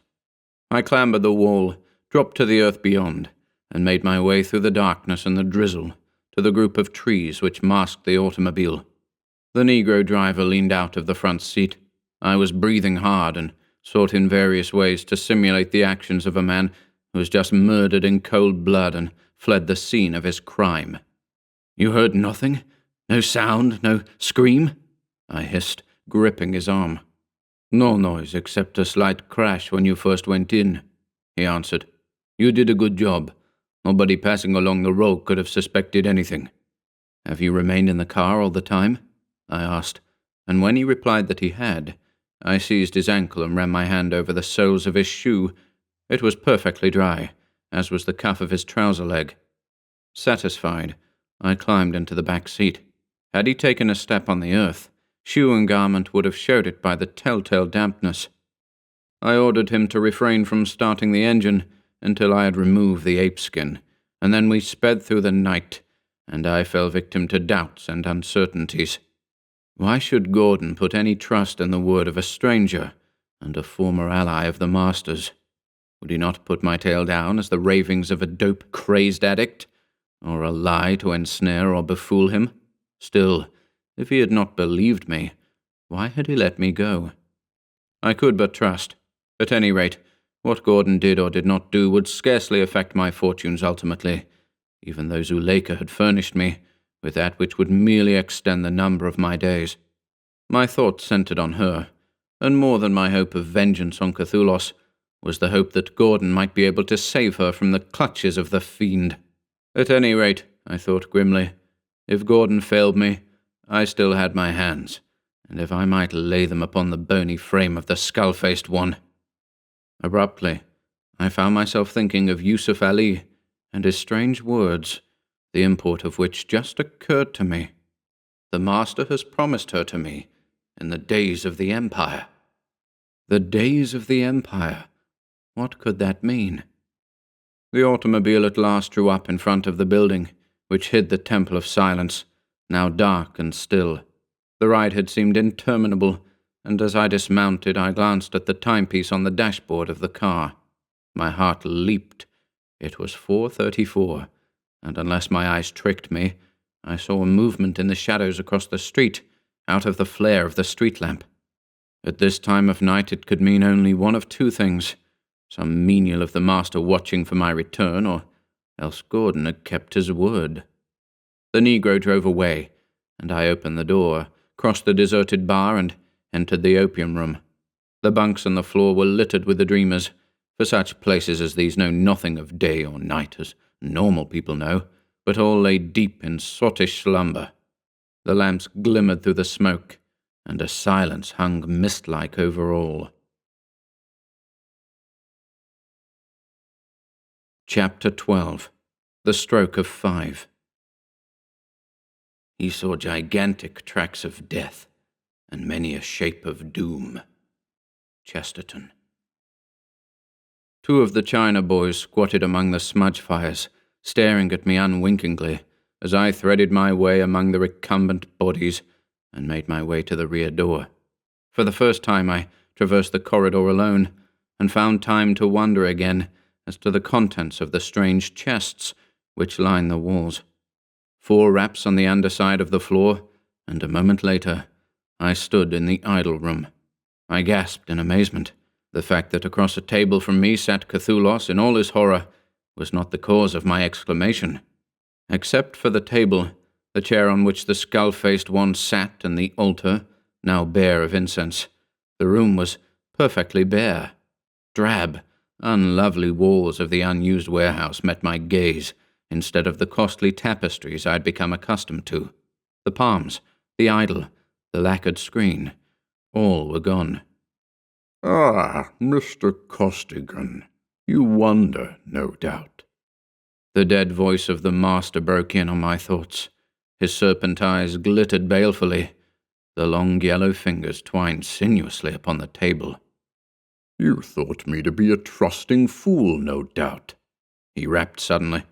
"Did you think I would not have you followed? You fool! Yusuf Ali was at your heels every moment." An instant I stood speechless, frozen by the crash of these words against my brain. Then as their import sank home, I launched myself forward with a roar. At the same instant, before my clutching fingers could close on the mocking horror on the other side of the table, Men rushed from every side. I whirled, and with the clarity of hate, from the swirl of savage faces, I singled out Yusuf Ali and crashed my right fist against his temple with every ounce of my strength. Even as he dropped, Hassim struck me to my knees, and a Chinaman flung a man-net over my shoulders. I heaved erect, bursting the stout cords as if they were strings, and then a blackjack in the hands of Ganra Singh stretched me, stunned and bleeding, on the floor. Lean, sinewy hands seized and bound me with cords that cut cruelly into my flesh. Emerging from the mists of semi-unconsciousness, I found myself lying on the altar with the masked Kathulos towering over me like a gaunt ivory tower.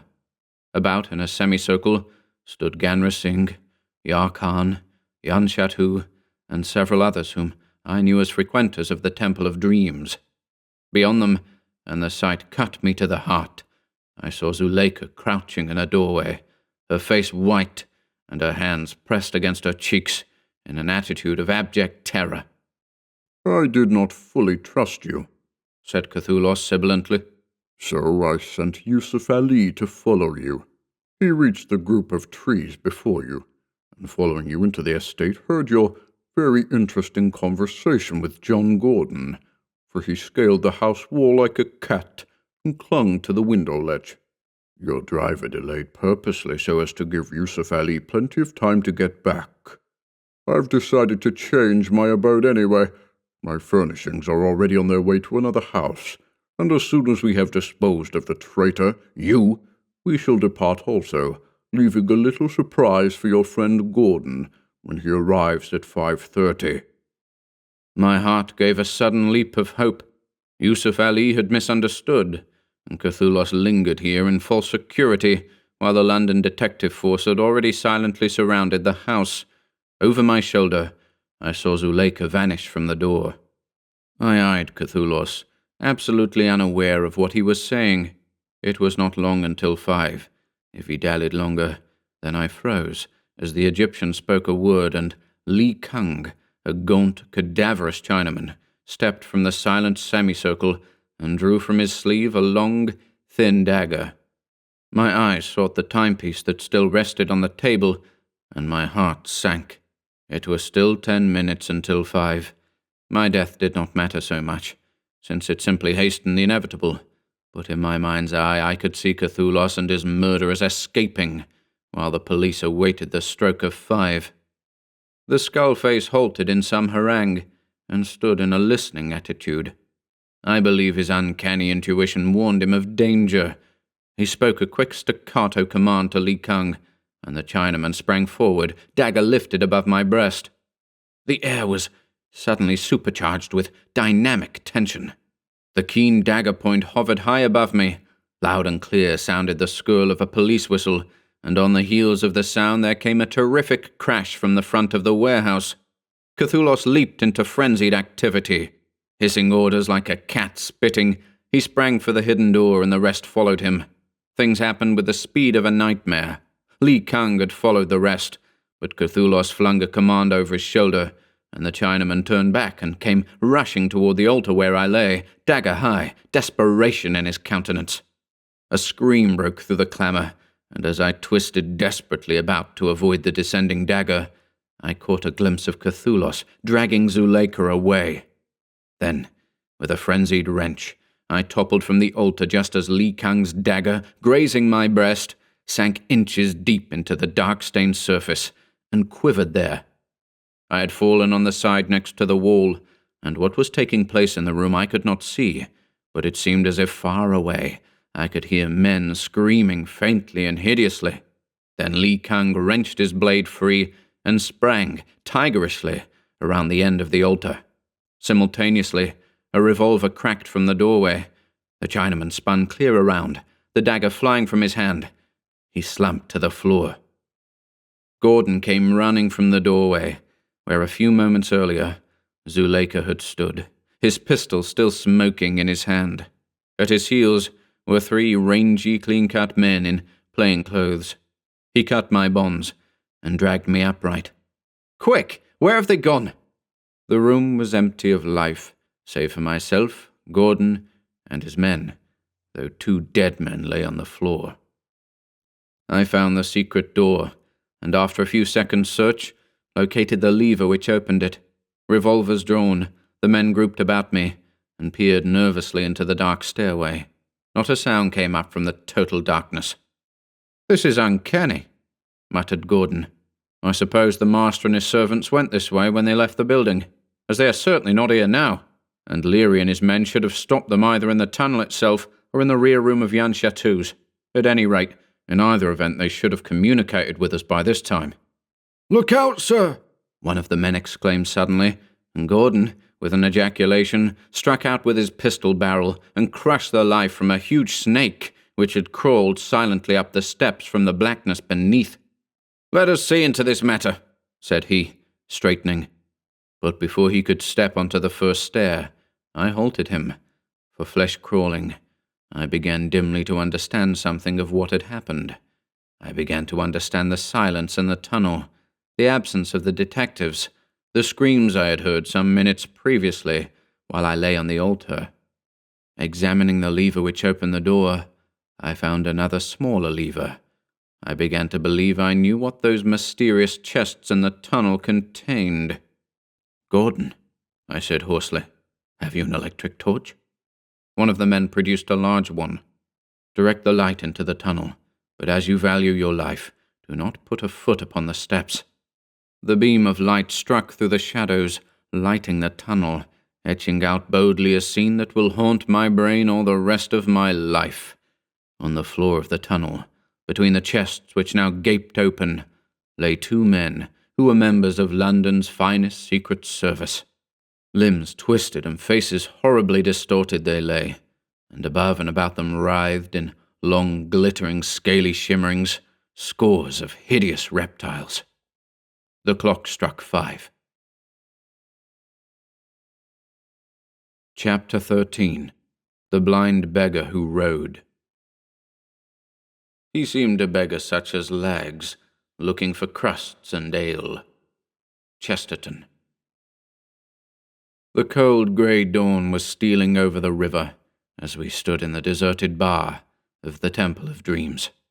Gordon was questioning the 2 men who had remained on guard outside the building while their unfortunate companion went in to explore the tunnel. "As soon as we heard the whistle, sir, Leary and Merkin rushed the bar and broke into the opium room, while we waited here at the bar door according to orders. Right away, several ragged dopers came tumbling out, and we grabbed them. But no one else came out, and we heard nothing from Leary and Merkin, so we just waited until you came, sir." "You saw nothing of a giant Negro or of the Chinaman Jan Chateau?" "No, sir. After a while the patrolman arrived, and we threw a cordon around the house, but no one was seen." Gordon shrugged his shoulders. A few cursory questions had satisfied him that the captives were harmless addicts, and he had them released. "You are sure no one else came out?" "Yes, sir. No, wait a moment. A wretched old blind beggar did come out, all rags and dirt, and with a ragged girl leading him. We stopped him, but didn't hold him. A wretch like that couldn't be harmful." "No?" Gordon jerked out. "Which way did he go?" "The girl led him down the street to the next block, and then an automobile stopped and they got in and drove off, sir." Gordon glared at him. "The stupidity of the London detective has rightfully become an international jest," he said acidly. "No doubt it never occurred to you as being strange that a Limehouse beggar should ride about in his own automobile." Then, impatiently waving aside the man, who sought to speak further, he turned to me, and I saw the lines of weariness beneath his eyes. "Mr. Costigan, if you will come up to my apartment, we may be able to clear up some new things." Chapter 14. The Black Empire. Oh, the new spears dipped in lifeblood as the woman shrieked in vain. Oh, the days before the English. When will those days come again?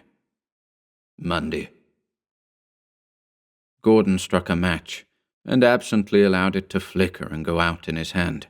His Turkish cigarette hung unlighted between his fingers.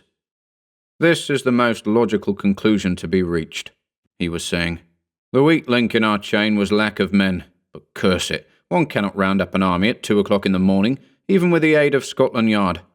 I went on to Limehouse, leaving orders for a number of patrolmen to follow me as quickly as they could be got together, and to throw a cordon about the house. They arrived too late to prevent the master's servants slipping out of the side doors and windows, no doubt, as they could easily do with only Finnegan and Hanson on guard at the front of the building. However, they arrived in time to prevent the master himself from slipping out in that way. No doubt he lingered to effect his disguise and was caught in that manner. He owes his escape to his craft and boldness, and to the carelessness of Finnegan and Hanson, the girl who accompanied him. She was Zuleika, without doubt. I answered listlessly, wondering anew what shackles bound her to the Egyptian sorcerer.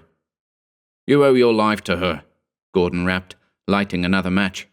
We were standing in the shadows in front of the warehouse, waiting for the hour to strike, and of course ignorant as to what was going on in the house, when a girl appeared at one of the barred windows and begged us for God's sake to do something, that a man was being murdered.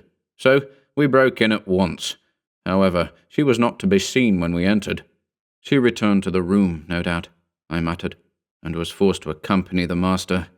God grant he knows nothing of her trickery. "I do not know," said Gordon, dropping the charred match stem. "Whether she guessed at our true identity or whether she just made the appeal in desperation. However, the main point is this. Evidence points to the fact that, on hearing the whistle, Leary and Merkin invaded Jan Chateau's from the front at the same instant my 3 men and I made our attack on the warehouse front. As it took us some seconds to batter down the door, it's logical to suppose that they found the secret door and entered the tunnel before we effected an entrance into the warehouse.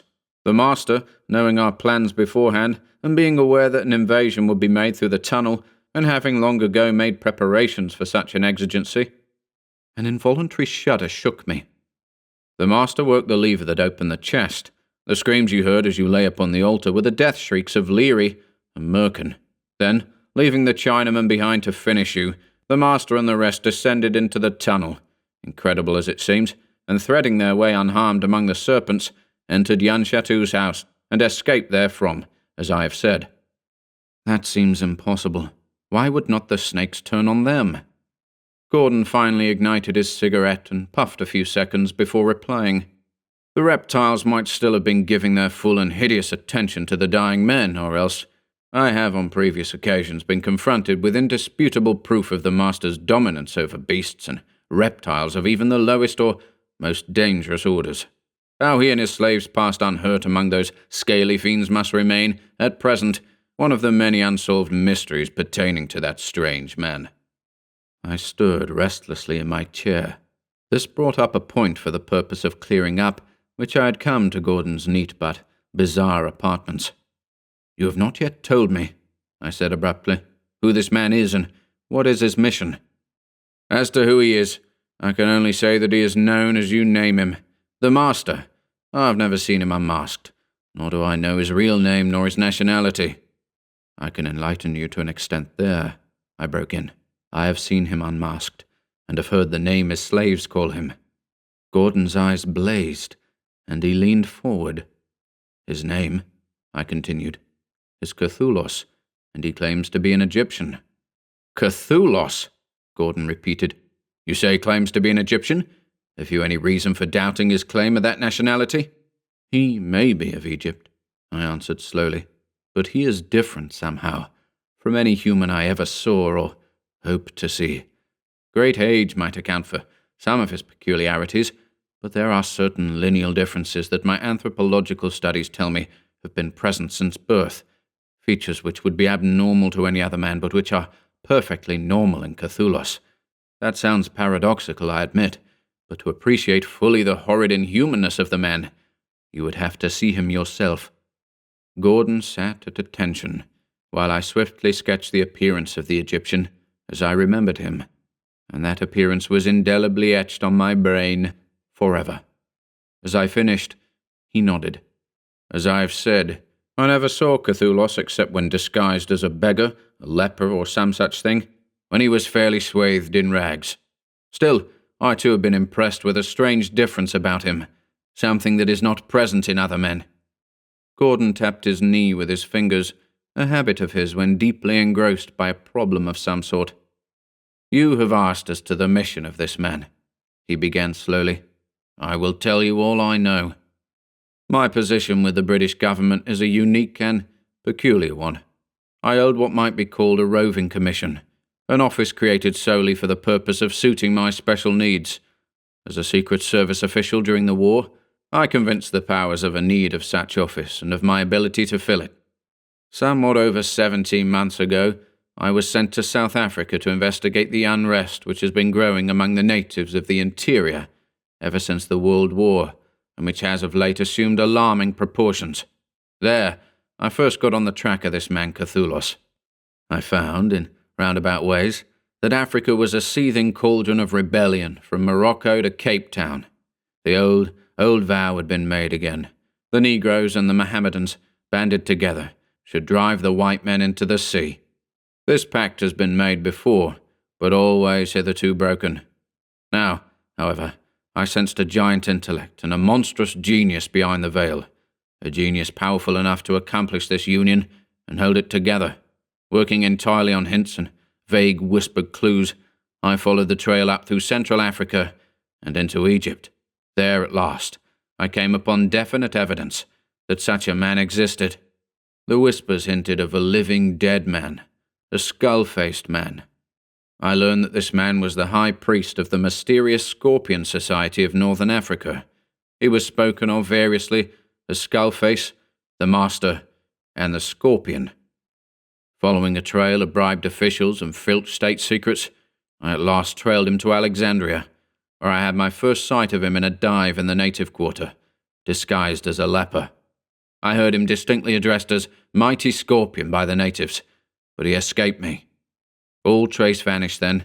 The trail ran out entirely, until rumours of strange happenings in London reached me, and I came back to England to investigate an apparent leak in the War Office. As I thought, the Scorpion had preceded me. This man, whose education and craft transcend anything I ever met with, is simply the leader and instigator of a worldwide movement such as the world has never seen before. He plots, in a word, the overthrow of the white races. His ultimate aim is a black empire, with himself as emperor of the world. And to that end, he has banded together in one monstrous conspiracy the black, the brown, and the yellow. I understand now what Yusuf Ali meant when he said, "The days of the empire," I muttered. Exactly, Gordon rapped with suppressed excitement. Cthulhu's power is unlimited and unguessed. Like an octopus, his tentacles stretch to the high places of civilization and the far corners of the world. And his main weapon is dope. He has flooded Europe and no doubt America with opium and hashish, and in spite of all effort it has been impossible to discover the break in the barriers through which the hellish stuff is coming. With this, he ensnares and enslaves men and women. You have told me of the aristocratic men and women you saw coming to Jan Chatou's dive. Without doubt, they were dope addicts, for, as I have said, the habit lurks in high places, holders of governmental positions no doubt, coming to trade for the stuff they craved and giving in return state secrets, inside information, and promise of protection from the master's crimes. Oh, he does not work haphazardly. Before ever the black flood breaks, he will be prepared. If he has his way, the governments of the white races will be honeycombs of corruption. The strongest men of the white races will be dead. The white men's secrets of war will be his. When it comes, I look for a simultaneous uprising against white supremacy of all the coloured races. Races who, in the last war, learned the white men's ways of battle, and who, led by such a man as Kathulos and armed with white men's finest weapons, will be almost invincible. A steady stream of rifles and ammunition has been pouring into East Africa, and it was not until I discovered the source that it was stopped. I found that a staid and reliable Scotch firm was smuggling these arms among the natives, and I found more. The manager of this firm was an opium slave. That was enough. I saw Cthulhu's hand in the matter. The manager was arrested and committed suicide in his cell. That is only one of the many situations with which I am called upon to deal. Again, the case of Major Phelan Morley. He, like myself, held a very flexible commission, and had been sent to the Transvaal to work upon the same case. He sent to London a number of secret papers for safekeeping. They arrived some weeks ago and were put in a bank vault. The letter accompanying them gave explicit instructions that they were to be delivered to no one but the Major himself when he called for them in person, or in the event of his death, to myself. As soon as I learned that he had sailed from Africa, I sent trusted men to Bordeaux, where he intended to make his first landing in Europe. They did not succeed in saving the Major's life, but they certified his death, for they found his body in a deserted ship whose hulk was stranded on the beach. Efforts were made to keep the affair a secret, but somehow it leaked into the papers with the result. I begin to understand why I was to impersonate the unfortunate Major, I interrupted. Exactly. A false beard furnished you, and your black hair dyed blonde. You would have presented yourself at the bank, received the papers from the banker, who knew Major Morley just intimately enough to be deceived by your appearance, and the papers would have then fallen into the hands of the master. I can only guess at the contents of those papers, for events have been taking place too swiftly for me to call for and obtain them. But they must deal with subjects closely connected with the activities of Kathulos. How he learned of them, and of the provisions of the letter accompanying them, I have no idea. But as I said, London is honeycombed with his spies. In my search for clues, I often frequented Limehouse disguised as you first saw me. I went often to the Temple of Dreams, and even once managed to enter the back room, for I suspected some sort of rendezvous in the rear of the building. The absence of any exit baffled me, and I had no time to search for secret doors before I was ejected by the giant black man Hassim, who had no suspicion of my true identity. I noticed that very often the leper entered or left Jan Chateau's, and finally it was borne on me that past a shadow of doubt, the supposed leper was the scorpion himself. That night you discovered me on the couch in the opium room. I had come there with no especial plan in mind. Seeing Kathulos leaving, I determined to rise and follow him, but you spoiled that. He fingered his chin and laughed grimly. I was an amateur boxing champion in Oxford, said he, but Tom Cribb himself could have not withstood that blow, or have dealt it. I regret it as I regret few things. No need to apologize. You saved my life immediately afterward. I was stunned, but not too much to know that that brown devil Yusuf Ali was burning to cut out my heart. How did you come to be at Sir Holdred Frenton's estate, and how is it that you did not raid Jan Chateau's dive? I did not have the place raided because I knew somehow Kathulos would be warned and our efforts would come to naught. I was at Sir Holdred's that night, because I've contrived to spend at least part of each night with him since he returned from the Congo. I anticipated an attempt upon his life when I learned from his own lips that he was preparing, from the studies he made on this trip, a treatise on the secret native societies of West Africa. He hinted that the disclosures he intended to make therein might prove sensational, to say the least. Since it is to Cthulhu's advantage to destroy such men as might be able to arouse the Western world to its danger, I knew that Sir Holdred was a marked man. Indeed, 2 distinct attempts were made upon his life on his journey to the coast from the African interior, so I put 2 trusted men on guard, and they're at their post even now. Roaming about the darkened house, I heard the noise of your entry, and, warning my men, I stole down to intercept you. At the time of our conversation, Sir Holdred was sitting in his unlighted study, a Scotland Yard man with drawn pistol on each side of him. Their vigilance, no doubt, accounts for Yusuf Ali's failure to attempt what you were sent to do.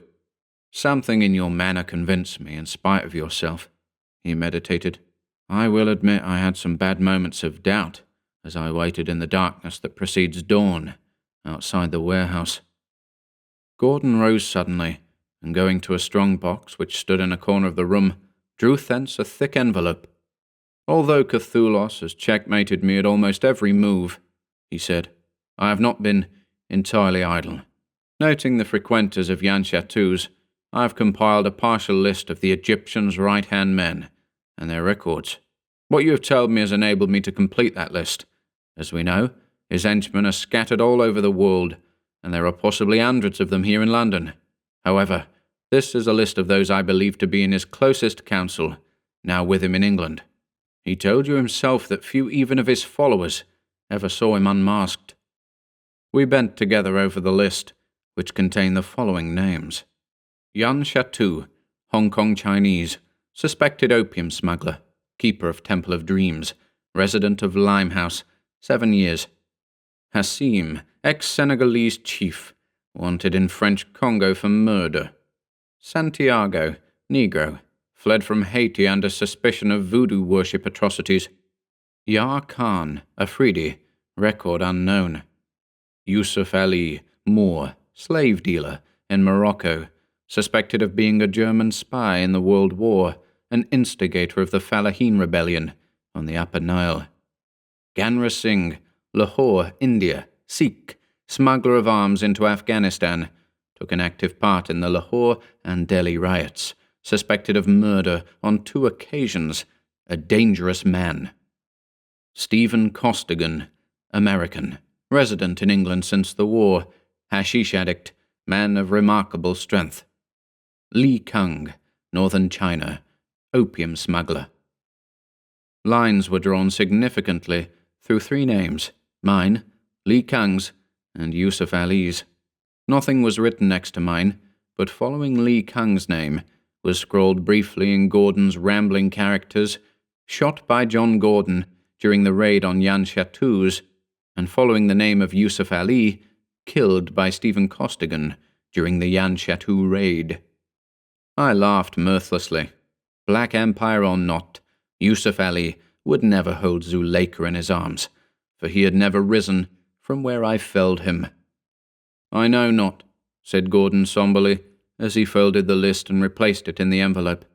"What power Kathulos has that draws together black men and yellow men to serve him, that unites world-old foes, Hindu, Muslim, and pagan are among his followers, and back in the mists of the East, where mysterious and gigantic forces are at work, this uniting is culminating on a monstrous scale." He glanced at his watch. "It is nearly 10. Make yourself at home here, Mr. Costigan, while I visit Scotland Yard and see if any clue has been found as to Cthulhu's new quarters. I believe that the webs are closing on him, and with your aid, I promise you we will have the gang located within a week, at most." Chapter 15. The Mark of the Tulwar. The fed wolf curls by his drowsy mate, in a tight-trod earth, but the lean wolves wait. Monday. I sat alone in John Gordon's apartment and laughed mirthlessly. In spite of the elixir stimulus, the strain of the previous night with its loss of sleep and its heart-rending actions was telling on me. My mind was a chaotic whirl, wherein the faces of Gordon, Kathulos, and Zuleika shifted with numbing swiftness. All the mass of information Gordon had given to me seemed jumbled and incoherent. Through this state of being, one fact stood out boldly. I must find the latest hiding place of the Egyptian and get Zuleika out of his hands, if indeed she still lived. "A week," Gordon had said. I laughed again. A week, and I would be beyond aiding anyone. I had found the proper amount of elixir to use, knew the minimum amount my system required, and knew that I could make the flask last me 4 days at most. 4 days. 4 days in which to comb the rat holes of Limehouse and Chinatown. 4 days in which to ferret out, somewhere in the mazes of East End, the lair of Kathulos. I burned with impatience to begin, but nature rebelled, and staggering to a couch, I fell upon it, and was asleep instantly. Then someone was shaking me. "Wake up, Mr. Costigan." I sat up, blinking. Gordon stood over me, his face haggard. "There's devil's work done, Costigan. The scorpion has struck again." I sprang up, still half asleep and only partly realizing what he was saying. He helped me into my coat, thrust my hat at me, and then his firm grip on my arm was propelling me out of his door and down the stairs. The streetlights were blazing. I had slept an incredible time. "A logical victim," I was aware that my companion was saying. "He should have notified me the instant of his arrival." "I don't understand," I began dazedly. We were at the curb now, and Gordon hailed a taxi, giving the address of a small and unassuming hotel in a staid and prim section of the city. "The Baron Rokov," he rapped as he whirled along at reckless speed. "A Russian freelance, connected with the War Office. He returned from Mongolia yesterday and apparently went into hiding. Undoubtedly, He had learned something vital in regard to the slow waking of the East. He had not yet communicated with us, and I had no idea that he was in England until just now. And you learned? The Baron was found in his room, his dead body mutilated in a frightful manner. The respectable and conventional hotel which the doomed Baron had chosen for his hiding place was in a state of mild uproar, suppressed by the police. The management had attempted to keep the matter quiet, but somehow the guests had learned of the atrocity, and many were leaving in haste, or preparing to, as the police were holding all for investigation.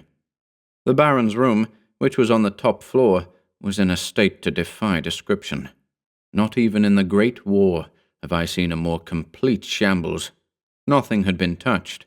All remained just as the chambermaid had found it a half-hour since. Tables and chairs lay shattered on the floor, and the furniture, floor and walls, were spattered with blood. The Baron, a tall, muscular man in life, lay in the middle of the room, a fearful spectacle. His skull had been cleft to the brows, a deep gash under his left armpit had shone through his ribs, and his left arm hung by a shred of flesh. The cold, bearded face was set in a look of indescribable horror. "Some heavy, curved weapon must have been used," said Gordon. "Something like a sabre, wielded with terrific force. See where a chance blow sank inches deep into the windowsill.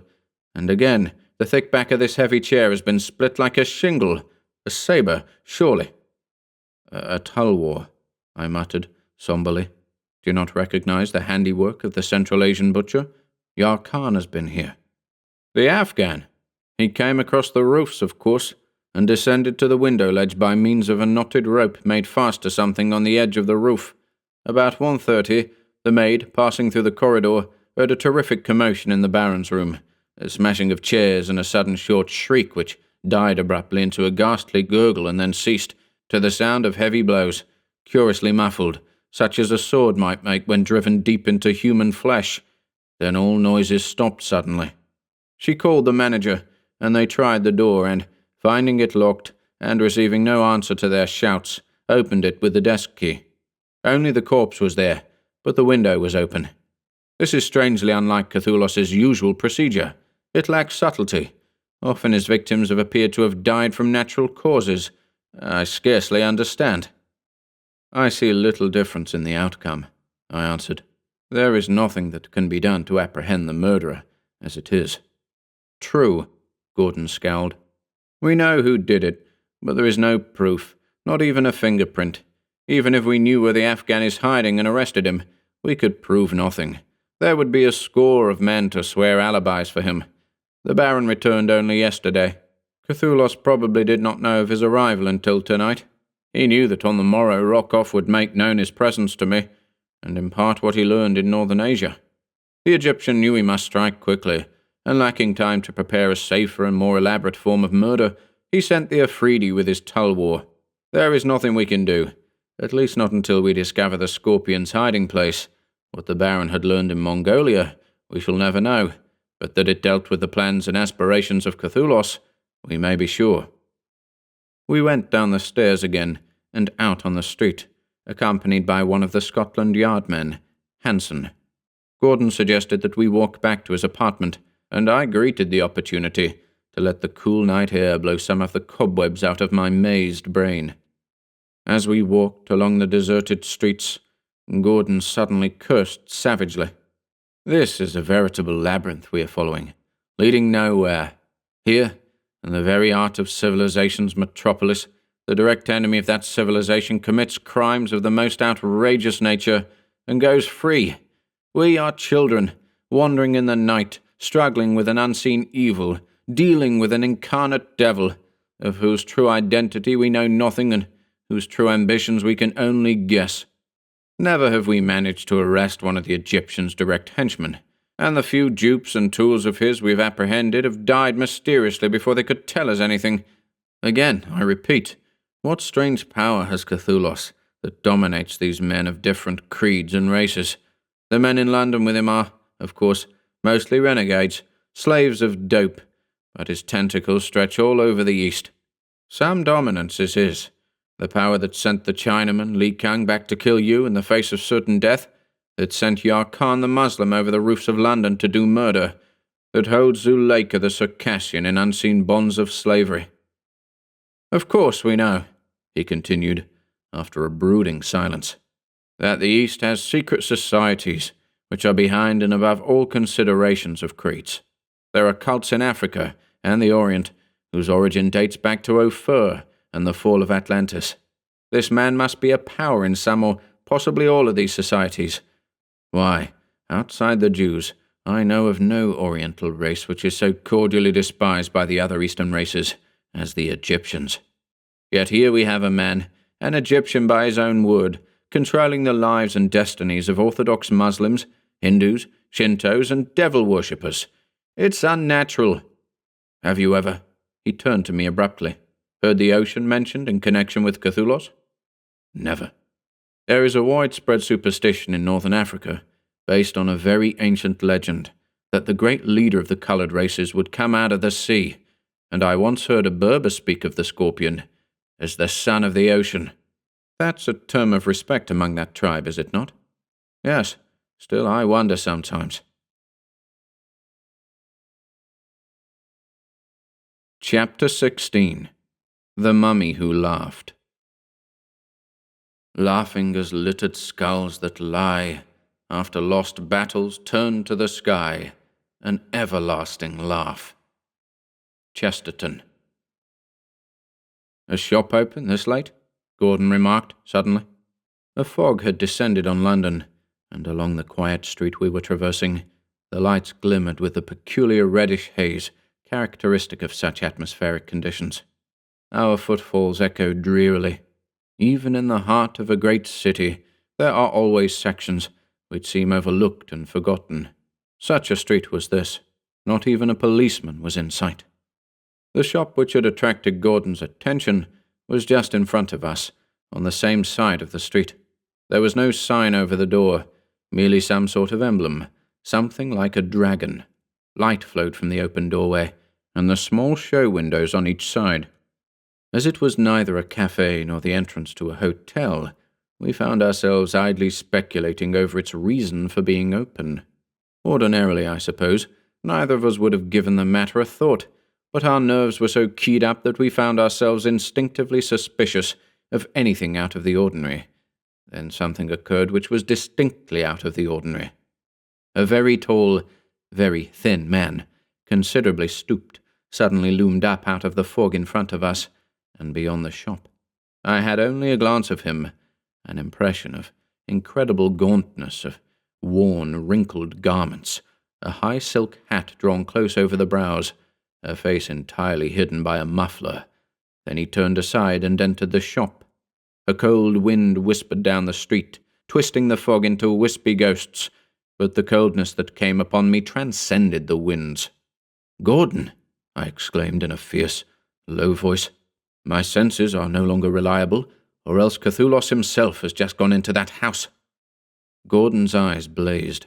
We were now close to the shop, and lengthening his strides into a run, he hurled himself into the door, the detective and I close upon his heels. A weird assortment of merchandise met our eyes.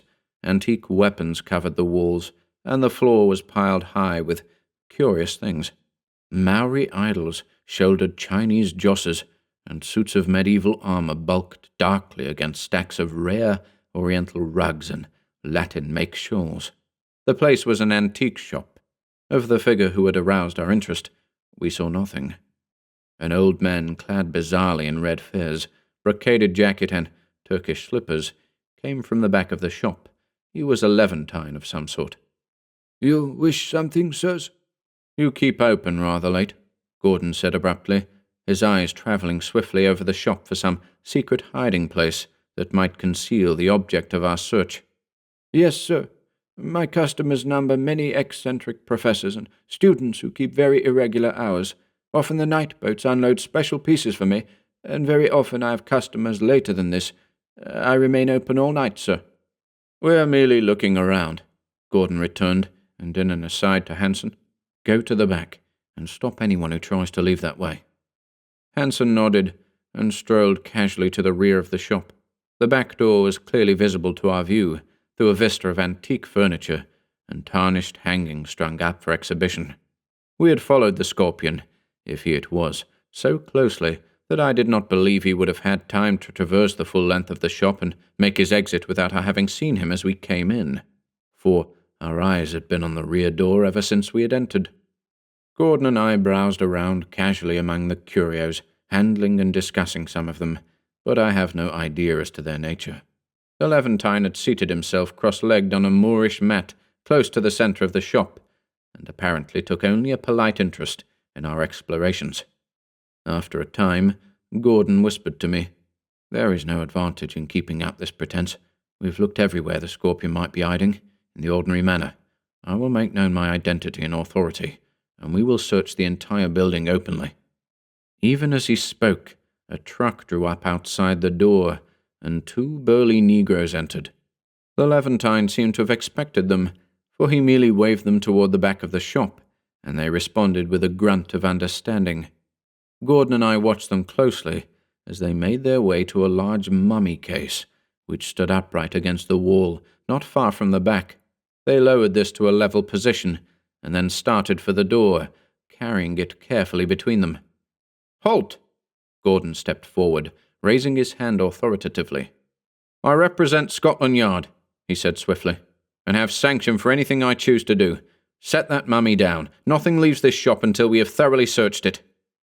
The Negroes obeyed without a word, and my friend turned to the Levantine, who, apparently not perturbed or even interested, sat smoking a Turkish water pipe.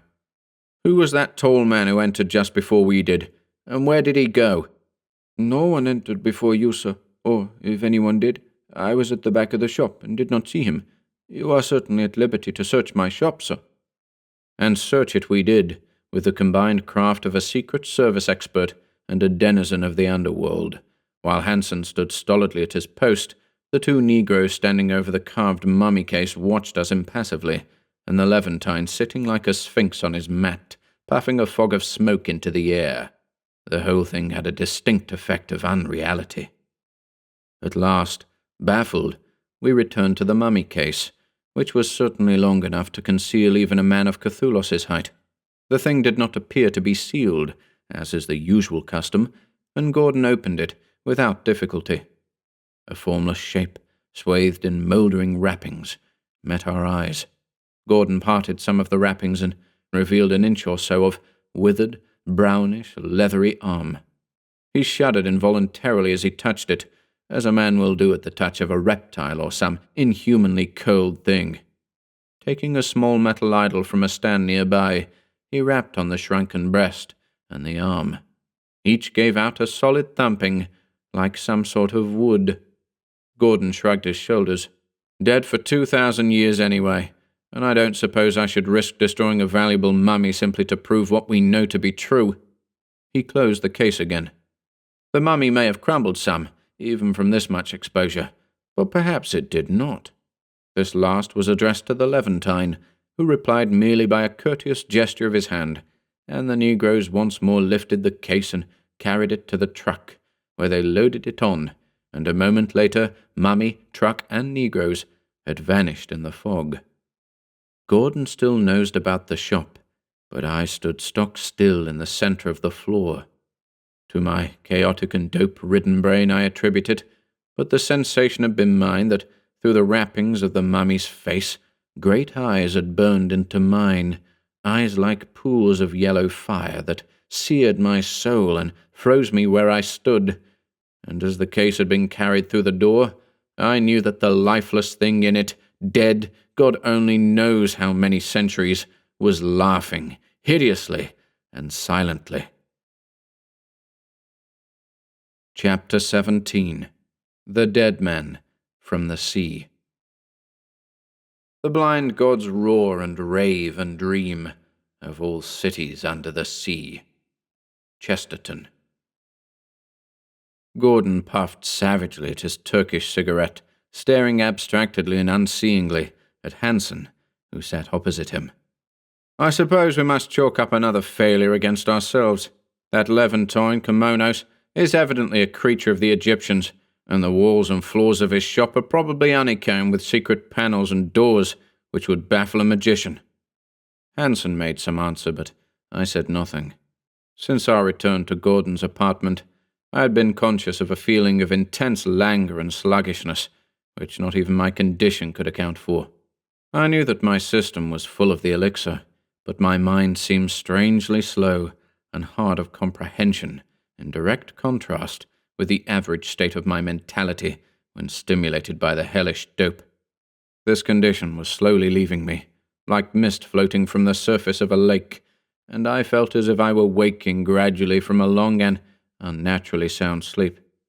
Gordon was saying, "I would give a good deal to know if Kimonos is really one of Kathulos' slaves, or if the Scorpion managed to make his escape through some natural exit as we entered. Kimonos is his servant, true enough," I found myself saying slowly, as if searching for the proper words. As we left, I saw his gaze light upon the scorpion which is traced on my hand. His eyes narrowed, and as we were leaving, he contrived to brush close against me, and to whisper in a quick, low voice, "Soho, 48. Gordon came erect like a loosened steel bow. "Indeed," he rapped. "Why did you not tell me at the time?" "I don't know." My friend eyed me sharply. "I noticed you seemed like a man intoxicated all the way from the shop," said he. "I attributed it to some aftermath of hashish. But no, Kathulos is undoubtedly a masterful disciple of Mesmer. His power over venomous reptiles shows that, and I'm beginning to believe it is the real source of his power over humans. Somehow, the master caught you off your guard in that shop and partly asserted his dominance over your mind. From what hidden nook he sent his thought waves to shatter your brain, I do not know, but Kathulos was somewhere in that shop, I am sure." He was. He was in the mummy case. "The mummy case?" Gordon exclaimed rather impatiently. "That is impossible. The mummy quite filled it, and not even such a thin being as the master could have found room there." I shrugged my shoulders, unable to argue the point, but somehow sure of the truth of my statement. "Kimonos," Gordon continued, "doubtless is not a member of the inner circle, and does not know of your change of allegiance. Seeing the mark of the scorpion, he undoubtedly supposed you to be a spy of the master's. The whole thing may be a plot to ensnare us, but I feel that the man was sincere.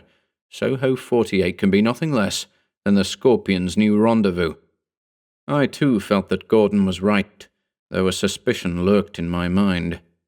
"I secured the papers of Major Morley yesterday," he continued, "and while you slept, I went over them. Mostly they but corroborated what I already knew, touched on the unrest of the natives, and repeated the theory that one vast genius was behind all. But there was one matter which interested me greatly, and which I think will interest you also."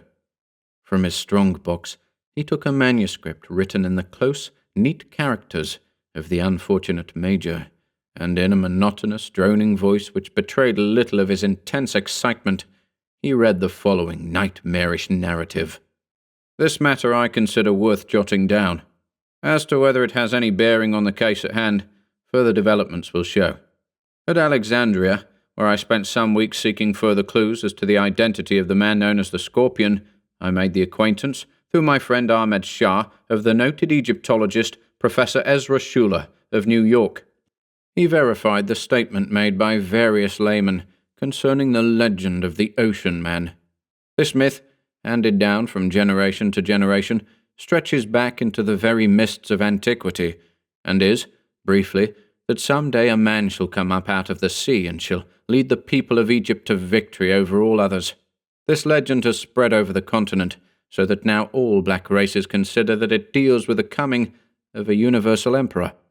Professor Schuler gave it as his opinion that the myth was somehow connected with the lost Atlantis, which, he maintains, was located between the African and South American continents, and to whose inhabitants the ancestors of the Egyptians were tributary. The reasons for his connection are too lengthy and vague to note here, but following the line of his theory, he told me a strange and fantastic tale. He said that a close friend of his, von Lorfmann of Germany, a sort of freelance scientist now dead, was sailing off the coast of Senegal some years ago for the purpose of investigating and classifying the rare specimens of sea life found there. He was using for his purpose a small trading vessel manned by a crew of Moors, Greeks, and Negroes. Some days out of sight of land, something floating was sighted, and this object, being grappled and brought aboard, proved to be a mummy case of a most curious kind.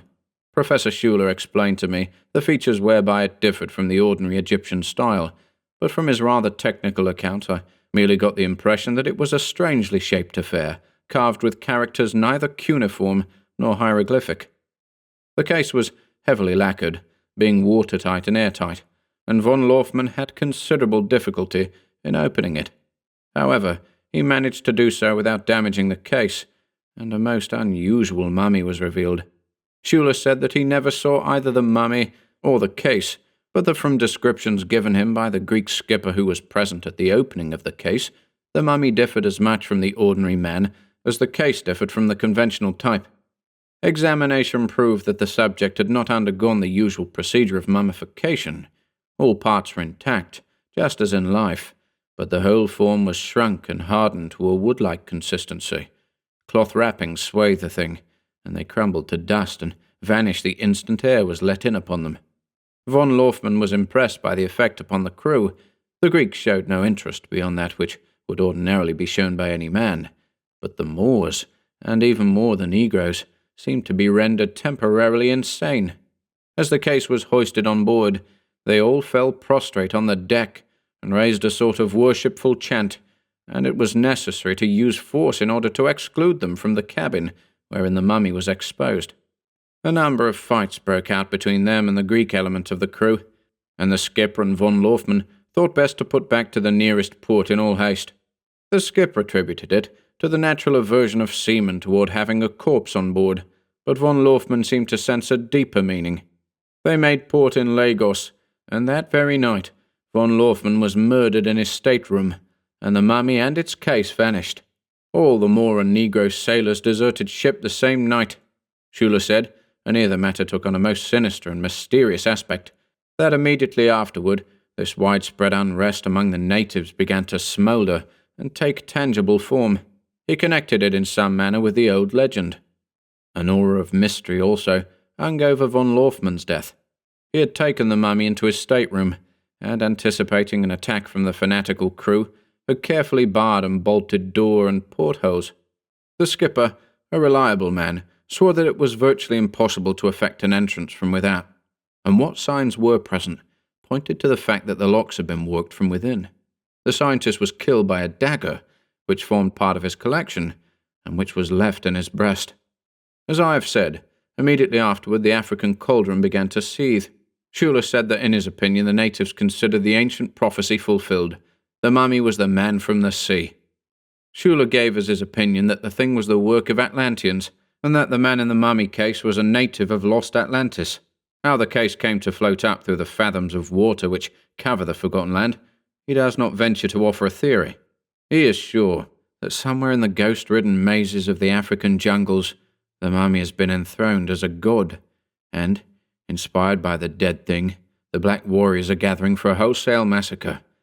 He believes also that some crafty Muslim is the direct moving power of the threatened rebellion. Gordon ceased and looked up at me. Mummy seemed to weave a weird dance through the warp of the tale, he said. The German scientist took several pictures of the mummy with his camera, and it was after seeing these, which strangely enough were not stolen along with the thing, that Major Morley began to think himself on the brink of some monstrous discovery. His diary reflects his state of mind, and becomes incoherent. His condition seems to have bordered on insanity. What did he learn to unbalance him so? Do you suppose that the mesmeric spells of Kathulos were used against him? These pictures, I began. They fell into Schuler's hands, and he gave one to Morley. I found it among the manuscripts. He handed the thing to me, watching me narrowly. I stared, then rose unsteadily, and poured myself a tumbler of wine. Not a dead idol in a voodoo hut, I said, shakily, but a monster, animated by fearsome life, roaming the world for victims. Morley had seen the master. That is why his brain crumbled. Gordon, as I hope to live again, that face is the face of Kathulos. Gordon stared wordlessly at me. The master and Gordon, I laughed. A certain grim enjoyment penetrated the mists of my horror at the sight of the steel-nerved Englishman, struck speechless, doubtless for the first time in his life. He moistened his lips and said in a scarcely recognizable voice, "Then, in God's name, Costigan, nothing is stable or certain. Mankind hovers at the brink of untold abysses of nameless horror. If that dead monster found by von Lorfman be in truth a scorpion, brought to life in some hideous fashion, what can mortal effort do against him?" "The mummy at Kimonos'," I began. "Aye, the man whose flesh, hardened by 1,000 years of non-existence, that must have been Kathulos himself. He would have just had time to strip, wrap himself in the linens and step into the case before we entered. You remember that the case, leaning upright against the wall, stood partly concealed by a large Burmese idol, which obstructed our view and doubtless gave him time to accomplish his purpose. My God, Costigan, with what horror of the prehistoric world are we dealing?" "I have heard of Hindu fakirs who could induce a condition closely resembling death," I began. "Is it not possible that Kathulos, a shrewd and crafty Oriental, could have placed himself in this state and his followers have placed the case in the ocean, where it was sure to be found, and might not he have been in this shape tonight at Kimonos'?" Gordon shook his head. "No, I have seen these fakirs. None of them ever feigned death to the extent of becoming shriveled and hard, in a word, dried up. Morley, narrating in another place the description of the mummy case as jotted down by von Lorfman and passed on to Schuler, mentions the fact that large portions of seaweed adhered to it, seaweed of a kind found only at great depths, on the bottom of the ocean.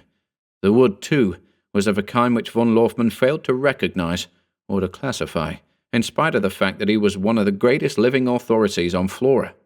And his notes again and again emphasized the enormous age of the thing. He admitted that there was no way of telling how old the mummy was, but his hints intimate that he believed it to be, not thousands of years old, but millions of years. No, we must face the facts. Since you are positive that the picture of the mummy is the picture of Kathulos, and there is little room for fraud, one of two things is practically certain.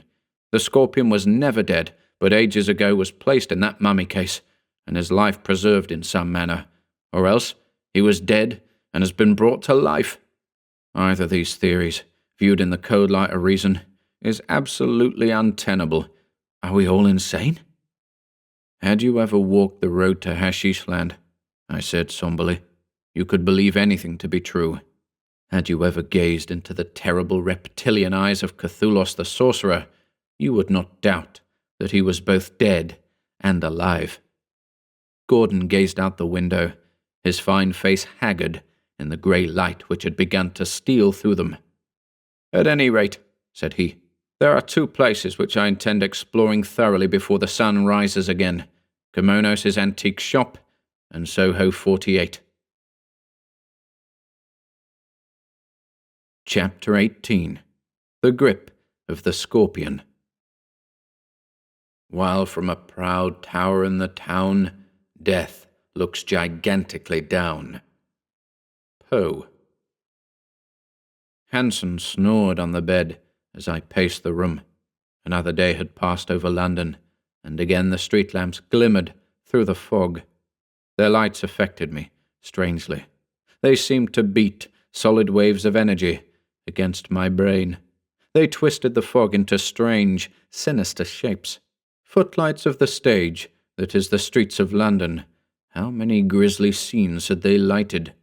I pressed my hands hard against my throbbing temples, striving to bring my thoughts back from the chaotic labyrinth where they wandered.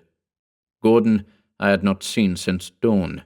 Following the clue of Soho 48, he had gone forth to arrange a raid upon the place, and he thought it best that I should remain under cover. He anticipated an attempt upon my life, and again he feared that if I went searching among the dives I formerly frequented, it would arouse suspicion. Hanson snored on. I seated myself and began to study the Turkish shoes which clothed my feet. Zuleika had worn Turkish slippers. How she floated through my waking dreams, gliding prosaic things with her witchery. Her face smiled at me from the fog.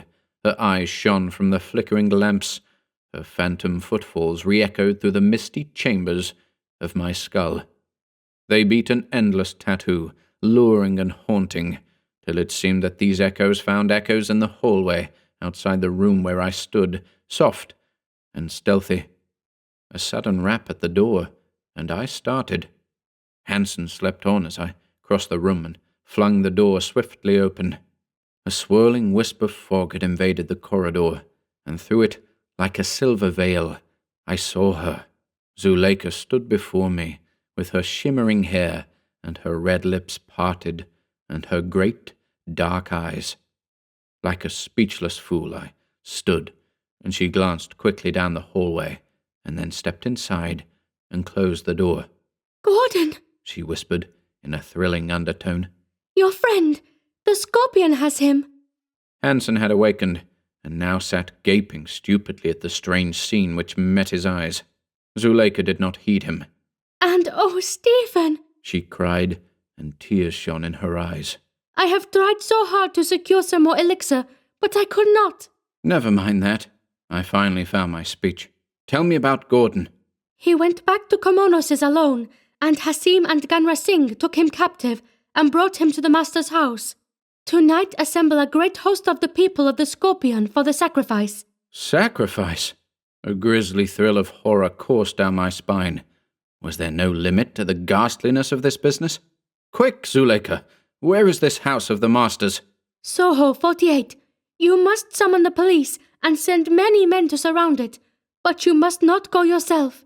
Hansen sprang up, quivering for action, but I turned to him. My brain was clear now, or seemed to be, and racing unnaturally. Wait! I turned back to Zuleika. When is this sacrifice to take place? At the rising of the moon. That is only a few hours before dawn. Time to save him. But if we raid the house, they'll kill him before we can reach them. And God only knows how many diabolical things guard all approaches. I do not know. Zuleika whimpered. I must go now, or the master will kill me. Something gave way in my brain at that. Something like a flood of wild and terrible exultation swept over me. The master will kill no one, I shouted, flinging my arms on high. Before ever the east turns red for dawn, the master dies. By all things holy and unholy, I swear it. Hansen stared wildly at me, and Zuleika shrank back as I turned on her.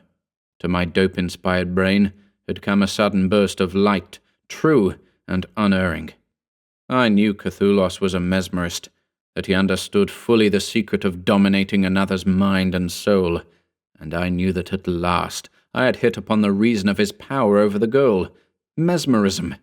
As a snake fascinates and draws to him a bird, so the master held Zuleika to him with unseen shackles. So absolute was his rule over her, that it held even when she was out of his sight, working over great distances. There was but one thing which would break that hold, the magnetic power of some other person, whose control was stronger with her than Cathulos's. I laid my hands on her slim little shoulders and made her face me. Zuleika, I said commandingly, here, you are safe. You shall not return to Kathulos. There is no need of it. Now, you are free. But I knew I had failed before I ever started. Her eyes held a look of amazed, unreasoning fear, and she twisted timidly in my grasp.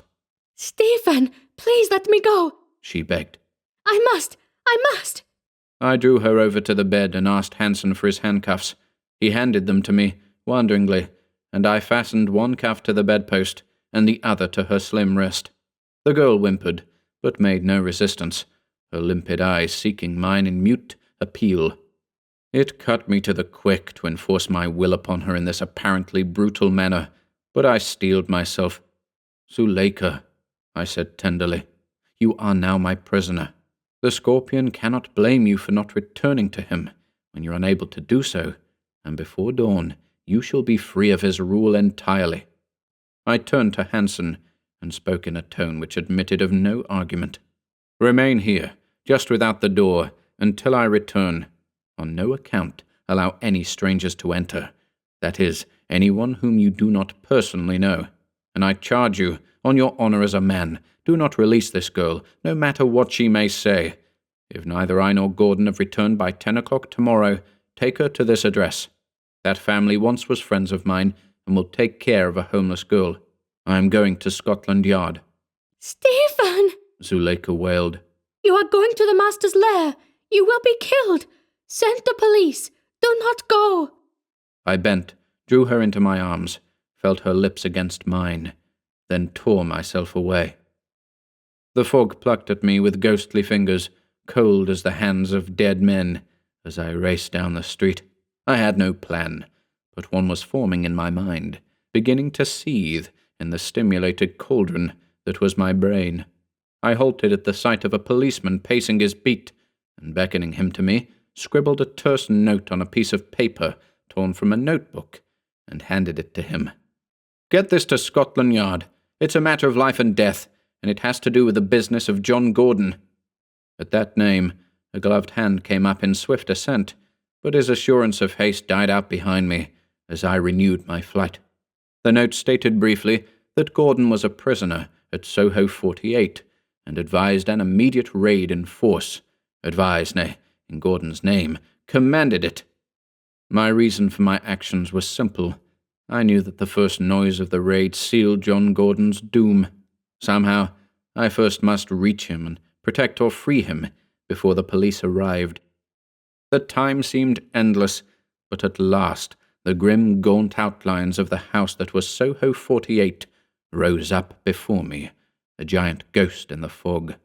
The hour grew late.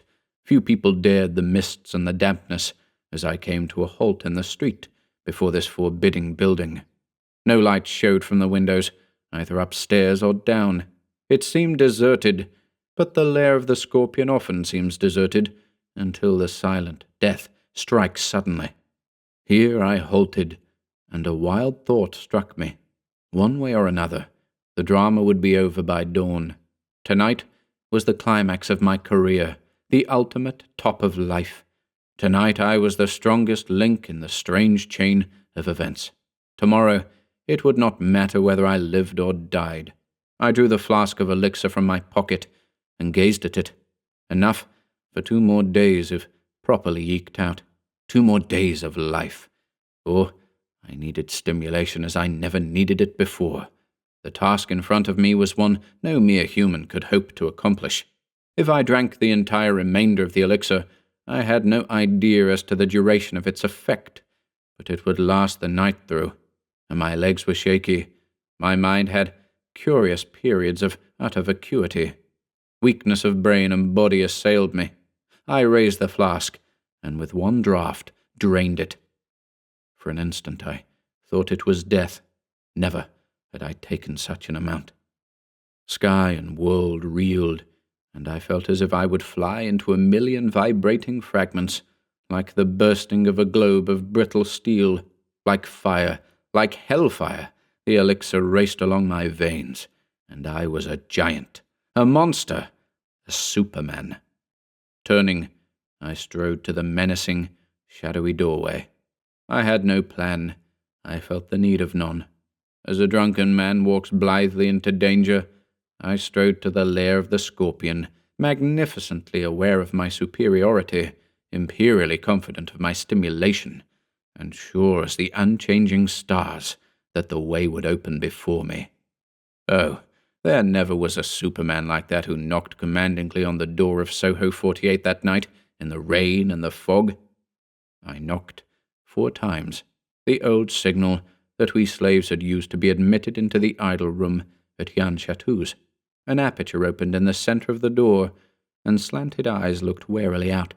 They slightly widened as the owner recognized me, then narrowed wickedly. "You fool," I said angrily. "Don't you see the mark?" I held my hand to the aperture. "Don't you recognize me? Let me in, curse you!" I think the very boldness of the trick made for its success. Surely by now all the Scorpion slaves knew of Stephen Costigan's rebellion, knew that he was marked for death, and the very fact that I came there, inviting doom, confused the doorman. The door opened, and I entered. The man who had admitted me was a tall, lank Chinaman I had known as a servant at Kathulos. He closed the door behind me, and I saw we stood in a sort of vestibule, lighted by a dim lamp, whose glow could not be seen from the street, for the reason that the windows were heavily curtained. The Chinaman glowered at me undecided. I looked at him, tensed. Then suspicion flared in his eyes, and his hand flew to his sleeve. But at the instant I was on him, and his lean neck broke like a rotten bough between my hands. I eased his corpse to the thickly carpeted floor, and listened. No sound broke the silence. Stepping as stealthily as a wolf, fingers spread like talons, I stole into the next room. This was furnished in Oriental style, with couches and rugs and gold-worked drapery, but was empty of human life. I crossed it, and went into the next one. Light flowed softly from the censers, which were swung from the ceiling, and the eastern rugs deadened the sound of my footfalls. I seemed to be moving through a castle of enchantment. Every moment I expected a rush of silent assassins from the doorways, or from behind the curtains or screen, with their writhing dragons. Utter silence reigned. Room after room I explored, and at last halted at the foot of the stairs. The inevitable censer shed an uncertain light, but most of the stairs were veiled in shadows. What horrors awaited me above? But fear and the elixir are strangers, and I mounted that stair of lurking terror as boldly as I had entered that house of terror. The upper rooms I found to be much like those below, and with them they had this fact in common: they were empty of human life. I sought an attic, but there seemed no door letting into one. Returning to the first floor, I made a search for an entrance into the basement, but again my efforts were fruitless.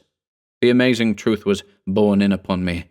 Except for myself and that dead man who lay sprawled so grotesquely in the outer vestibule, there were no men in that house, dead or living. I could not understand it. Had the house been bare of furniture, I should have reached the natural conclusion that Kathulos had fled, but no signs of flight met my eye. This was unnatural, uncanny. I stood in the great shadowy library and pondered. No, I had made no mistake in the house.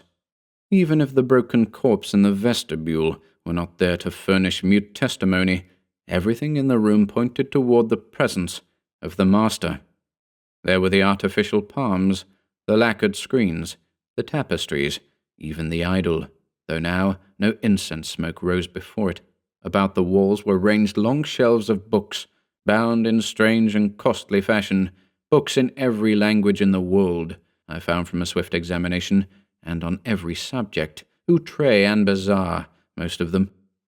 Remembering the secret passage in the Temple of Dreams, I investigated the heavy mahogany table which stood in the center of the room, but nothing resulted. A sudden blaze of fury surged up in me, primitive and unreasoning. I snatched a statuette from the table and dashed it against the shelf-covered wall. The noise of its breaking would surely bring the gang from their hiding place, but the result was much more startling than that. The statuette struck the edge of a shelf, and instantly the whole section of shelves with their load of books swung silently outward, revealing a narrow doorway. As in the other secret door, a row of steps led downward. At another time, I would have shuddered at the thought of descending, with the horrors of the other tunnel fresh in my mind. But, inflamed as I was by the elixir, I strode forward without an instant's hesitancy. Since there was no one in the house, they must be somewhere in the tunnel, or in whatever lair to which the tunnel led. I stepped through the doorway, leaving the door open. The police might find it that way and follow me, though somehow I felt as if mine would be a lone hand from start to grim finish. I went down a considerable distance, and then the stair debouched into a level corridor some 20 feet wide, a remarkable thing. In spite of the width, the ceiling was rather low, and from it hung small, curiously shaped lamps, which flung a dim light. I stalked hurriedly along the corridor, like old Death seeking victims, and as I went I noted the work of the thing. The floor was of great broad flags, and the walls seemed to be of huge blocks of evenly set stone. This passage was clearly no work of modern days. The slaves of Kathulos never tunneled there. Some secret way of medieval times, I thought. And after all, who knows what catacombs lie below London, whose secrets are greater and darker than those of Babylon and Rome?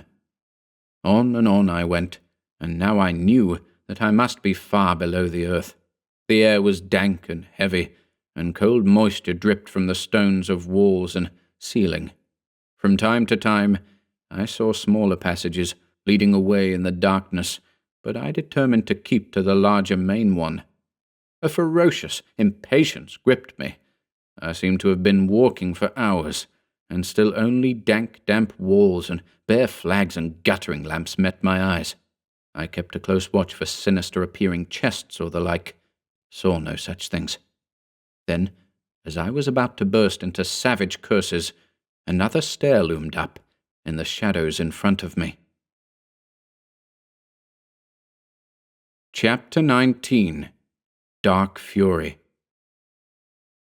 The ringed wolf glared the circle round, through baleful blue-lit eye, not unforgetful of his debt. Quoth he, "I'll do some damage yet, or ere my turn to die." Monday. Like a lean wolf I glided up the stairs. Some 20 feet up there was a sort of landing, from which other corridors diverged, much like the lower one by which I had come. The thought came to me that the earth below London must be honeycombed with such secret passages, one above the other. Some feet above this landing the steps halted at a door, and here I hesitated, uncertain as to whether I should chance knocking or not. Even as I meditated, the door began to open. I shrank back against the wall, flattening myself out as much as possible. The door swung wide, and a Moor came through. Only a glimpse I had of the room beyond, out of the corner of my eye, but my unnaturally alert senses registered the fact that the room was empty. And on the instant, before he could turn, I smote the Moor a single deathly blow behind the angle of the jawbone, and he toppled headlong down the stairs, to lie in a crumpled heap on the landing, his limbs tossed grotesquely about. My left hand caught the door as it started to slam shut, and in an instant I was through and standing in the room beyond. As I had thought, there was no occupant of this room. I crossed it swiftly and entered the next. These rooms were furnished in a manner before which the furnishings of the Soho house paled into insignificance. Barbaric, terrible, unholy. These words alone convey some slight idea of the ghastly sights which met my eyes. Skulls, bones, and complete skeletons formed much of the decorations, if such they were.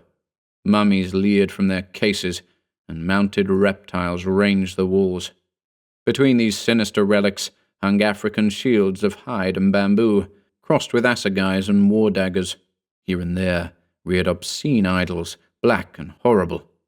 And in between and scattered about among these evidences of savagery and barbarism were vases, screens, rugs, and hangings of the highest oriental workmanship, a strange and incongruous effect. I had passed through 2 of these rooms without seeing a human being, when I came to stairs leading upward. Up these I went, several flights, until I came to a door in a ceiling. I wondered if I was still under the earth. Surely the first stairs had led into a house of some sort. I raised the door cautiously. Starlight met my eyes, and I drew myself warily up and out. There I halted. A broad flat roof stretched away on all sides, and beyond its rim on all sides glimmered the lights of London. Just what building I was on, I had no idea, but that it was a tall one I could tell, for I seemed to be above most of the lights I saw. Then I saw that I was not alone. Over against the shadows of the ledge that ran around the roof's edge, a great menacing form bulked in starlight. A pair of eyes glinted at me with a light not wholly sane. The starlight glanced silver from a curving length of steel. Yar Khan, the Afghan killer, fronted me in the silent shadows. A fierce, wild exultation surged over me. Now I could begin to pay the debt I owed Kathulos and all his hellish band. The dope fired my veins and sent waves of inhuman power and dark fury through me. A spring, and I was on my feet in a silent, deathly rush. Yar Khan was a giant, taller and bulkier than I. He held a tulwar, and from the instant I saw him, I knew that he was full of the dope to the use of which he was addicted, heroin. As I came in, he swung his heavy weapon high in the air, but ere he could strike, I seized his sword wrist in an iron grip, and with my free hand drove smashing blows into his midriff. Of that hideous battle, fought in silence above the sleeping city with only the stars to see, I remember little. I remember tumbling back and forth, locked in a death embrace. I remember the stiff beard rasping my flesh as his dope-fired eyes gazed wildly into mine. I remember the taste of hot blood in my mouth, the tang of fearful exultation in my soul, the onrushing and upsurging of inhuman strength and fury. God, what a sight for a human eye, had anyone looked upon that grim roof where two human leopards, dope maniacs, tore each other to pieces.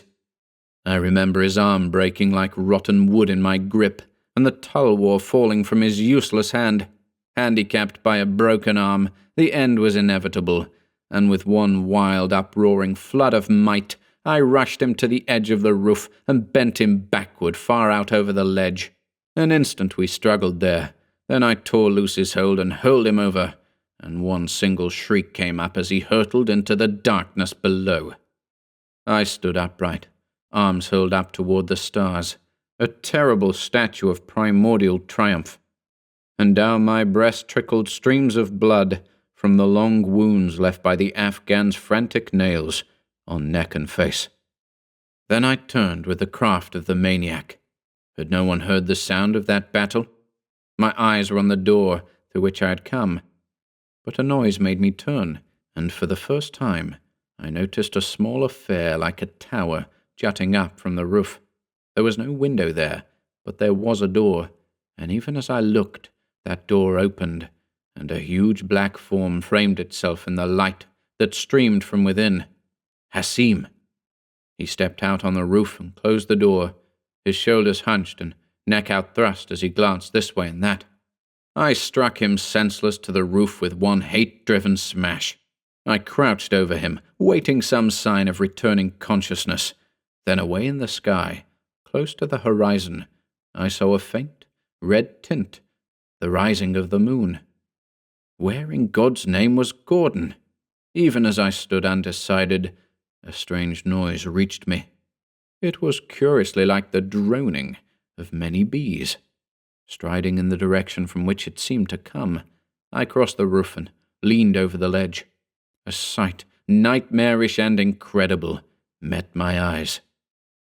Some 20 feet below the level of the roof on which I stood, there was another roof, of the same size and clearly a part of the same building. On one side, it was bounded by the wall. On the other 3 sides, a parapet several feet high took the place of a ledge. A great throng of people stood, sat, and squatted, close packed on the roof, and without exception they were Negroes. There were hundreds of them, and it was their low-voiced conversation which I had heard. But what held my gaze was that upon which their eyes were fixed. About the center of the roof rose a sort of teocalli, some 10 feet high, almost exactly like those found in Mexico, and on which the priests of the Aztecs sacrificed human victims. This, allowing for its infinitely smaller scale, was an exact type of those sacrificial pyramids. On the flat top of it was a curiously carved altar, and beside it stood a lank, dusky form, whom even the ghastly mask he wore could not disguise to my gaze.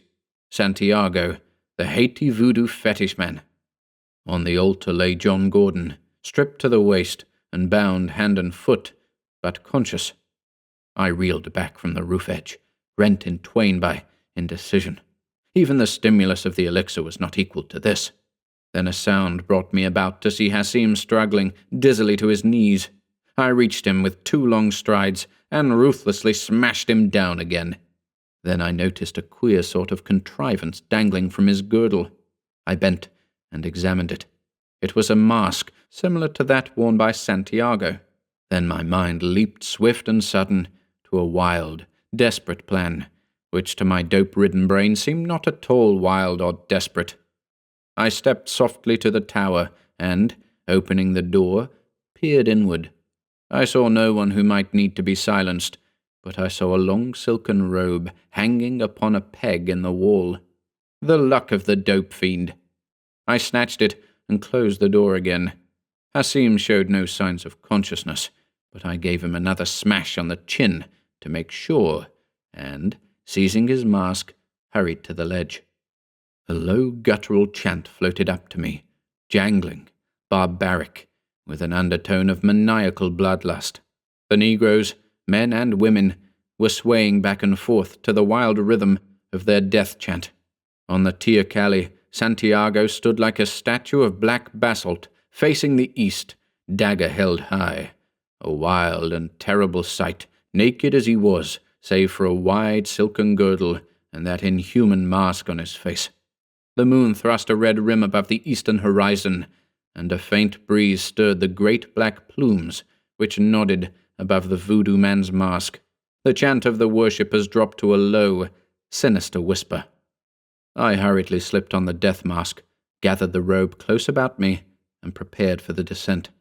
I was prepared to drop the full distance, being sure in the superb confidence of my insanity that I would land unhurt, but as I climbed over the ledge, I found a steel ladder leading down. Evidently Hassim, one of the voodoo priests, intended descending this way. So down I went, and in haste, for I knew that the instant the moon's lower rim cleared the city's skyline, that motionless dagger would descend into Gordon's breast. Gathering the robe close about me so as to conceal my white skin, I stepped down upon the roof and strode forward through rows of black worshippers, who shrank aside to let me through. To the foot of the teocalli I stalked, and up the stair that ran about it, until I stood beside the death altar and marked the dark red stains upon it. Gordon lay on his back, his eyes open, his face drawn and haggard, but his gaze dauntless and unflinching. Santiago's eyes blazed at me through the slits of his mask, but I read no suspicion in his gaze until I reached forward and took the dagger from his hand. He was too much astonished to resist, and the black throng fell suddenly silent.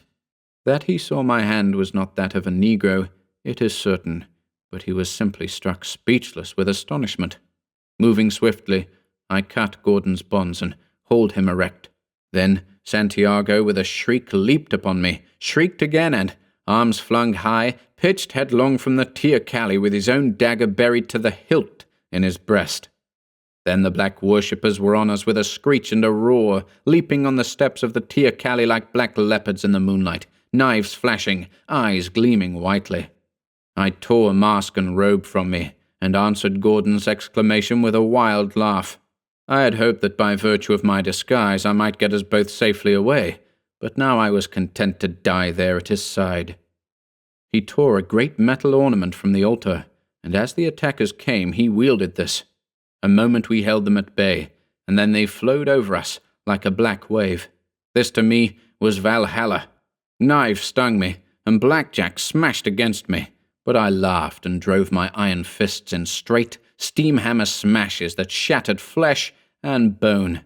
I saw Gordon's crude weapon rise and fall, and each time a man went down. Skulls shattered, and blood splashed, and the dark fury swept over me. Nightmare faces swirled about me, and I was on my knees, up again, and the faces crumpled before my blows. Through far mists I seemed to hear a hideous, familiar voice raised in imperious command. Gordon was swept away from me, but from the sounds I knew that the work of death still went on. The stars reeled through fogs of blood, but hell's exaltation was on me, and I revelled in the dark tides of fury, until a darker, deeper tide swept over me, and I knew no more. Chapter 20. Ancient Horror. Here now in his triumph where all things falter, stretched out on the spoils that his own hand spread, as a god self-slain on his own strange altar, death lies dead. Swinburne. Slowly, I drifted back into life. Slowly, slowly. A mist held me, and in the mist I saw a skull. I lay in a steel cage like a captive wolf, and the bars were too strong, I saw, even for my strength. The cage seemed to be set in a sort of niche in the wall, and I was looking into a large room. This room was under the earth, for the floor was of stone flags, and the walls and ceiling were composed of gigantic blocks of the same material. Shelves ranged the walls, covered with weird appliances, apparently of a scientific nature, and more on the great table that stood in the center of the room. Beside this sat Kathulos. The sorcerer was clad in a snaky yellow robe, and those hideous hands and that terrible head were more pronouncedly reptilian than ever. He turned his great yellow eyes toward me, like pools of livid fire, and his parchment-thin lips moved in what probably passed for a smile. I staggered erect and gripped the bars, cursing. "Gordon, curse you! Where is Gordon?" Kathulos took a test tube from the table, eyed it closely, and emptied it into another. "Ah, my friend awakes," he murmured in his voice, the voice of a living dead man. He thrust his hands into his long sleeves and turned fully to me. "I think in you," he said distinctly. "I have created a Frankenstein monster. I made of you a superhuman creature to serve my wishes, and you broke from me. You are the bane of my might, worse than Gordon even. You have killed valuable servants and interfered with my plans. However, your evil comes to an end tonight. Your friend Gordon broke away, but he is being hunted through the tunnels and cannot escape. You," he continued, with the sincere interest of the scientist, "are a most interesting subject. Your brain must be formed differently from any other man that ever lived. I will make a close study of it and add it to my laboratory. How a man, with the apparent need of the elixir in his system, has managed to go on for 2 days still stimulated by the last draught is more than I can understand." My heart leaped. With all his wisdom, little Zuleika had tricked him, and he evidently did not know that she had filched a flask of the life-giving stuff from him. "The last draught you had from me," he went on, "was sufficient only for some 8 hours. I repeat, it has me puzzled. Can you offer any suggestion?" I snarled wordlessly. He sighed. "As always, the barbarian. Truly the proverb speaks, jest with the wounded tiger and warm the adder in your bosom before you seek to lift the savage from his savagery." He meditated a while in silence. I watched him uneasily. There was about him a vague and curious difference. His long fingers emerging from the sleeves drummed on the chair arms, and some hidden exultation strummed at the back of his voice, lending it unaccustomed vibrancy. "And you might have been a king of the new regime," he said suddenly. "Aye, the new and inhumanly old." I shuddered as his dry, cackling laugh rasped out. He bent his head as if listening. From far off seemed to come a hum of guttural voices. His lips writhed in a smile. "My black children," he murmured. "They tear my enemy Gordon to pieces in the tunnels. They, Mr. Costigan, are my real henchmen, and it was for their edification tonight that I laid John Gordon on the sacrificial stone. I would have preferred to have made some experiments with him, based on certain scientific theories, but my children must be humored. Later, under my tutelage, they will outgrow their childish superstitions and throw aside their foolish customs, but now they must be led gently by the hand. How do you like these under-the-earth corridors, Mr. Costigan?" He switched suddenly. "You thought of them? What? No doubt that the white savages of your Middle Ages built them? Faugh! These tunnels are older than your world. They were brought into being by mighty kings too many eons ago for your mind to grasp, when an imperial city towered where this crude village of London stands. All trace of that metropolis has crumbled to dust and vanished, but these corridors were built by more than human skill. Of all the teeming thousands who move daily above them, none knows of their existence save my servants, and not all of them. Zuleika, for instance, does not know of them, for of late I have begun to doubt her loyalty, and shall doubtless soon make of her an example." At that I hurled myself blindly against the side of the cage, a red wave of hate and fury tossing me in its grip. I seized the bars and strained until the veins stood out on my forehead, and the muscles bulged and crackled in my arms and shoulders, and the bars bent before my onslaught, a little, but no more, and finally the power flowed from my limbs, and I sank down trembling and weakened. Kathulos watched me imperturbably. "The bars hold," he announced with something almost like relief in his tone. "Frankly, I prefer to be on the opposite side of them. You are a human ape, if there was ever one." He laughed suddenly and wildly. "But why do you seek to oppose me?" he shrieked unexpectedly. "Why defy me, who am Kathulos, the sorcerer, great even in the days of the old empire?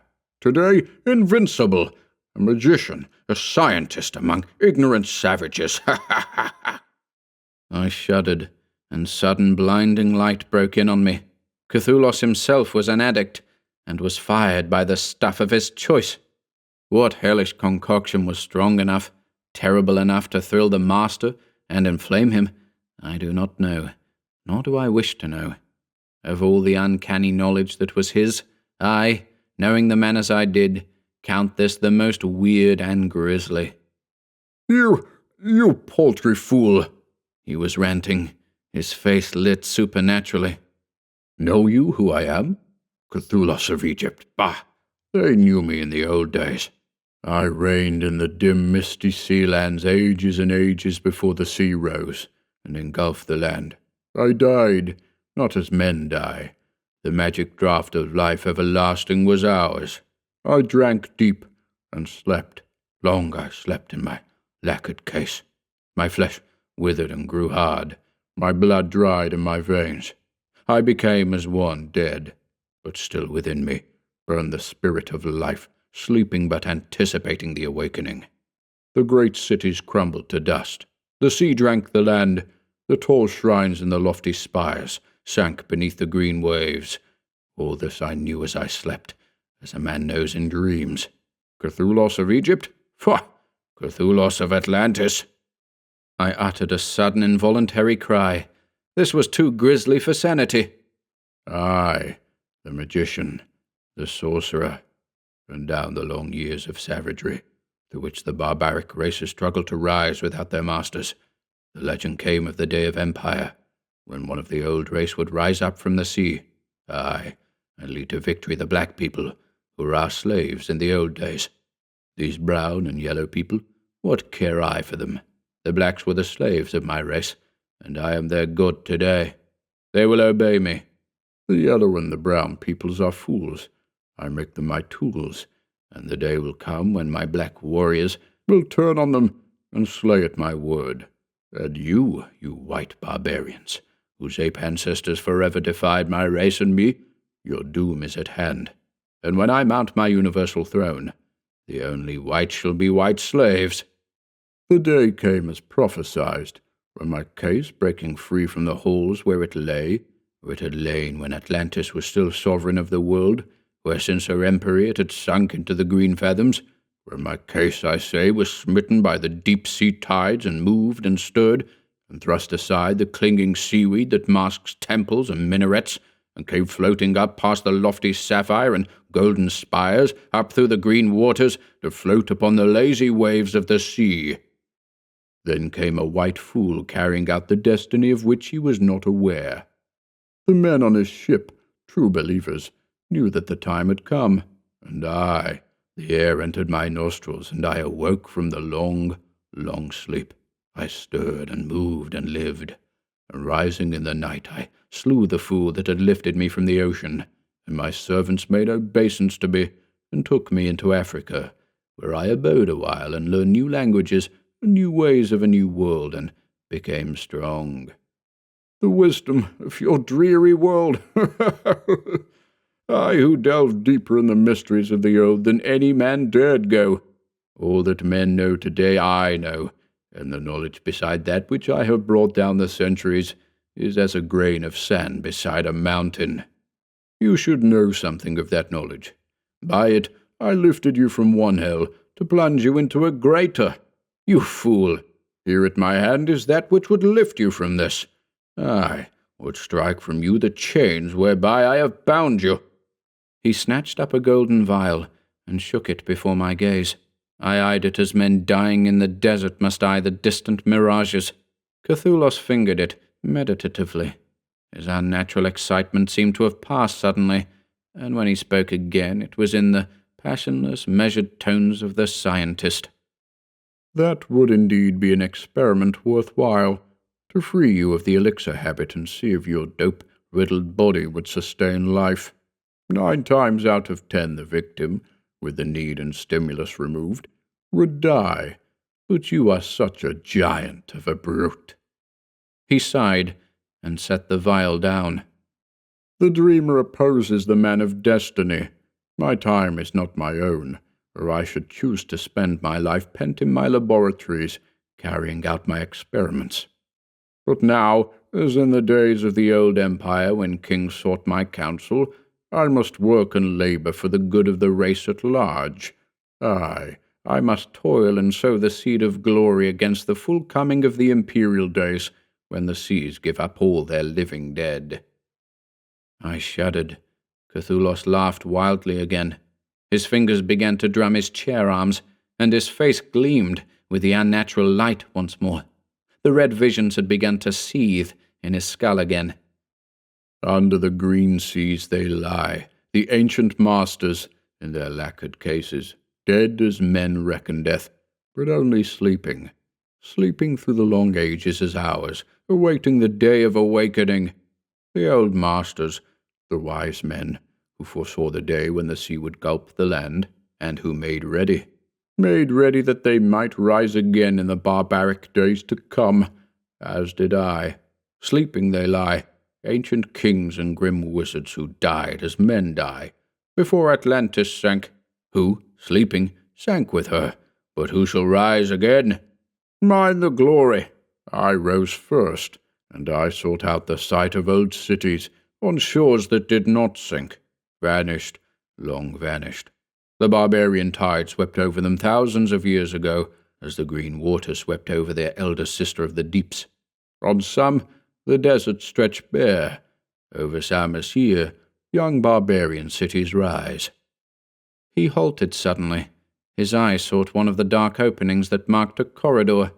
I think his strange intuition warned him of some impending danger, but I do not believe that he had any inkling of how dramatically our scene would be interrupted.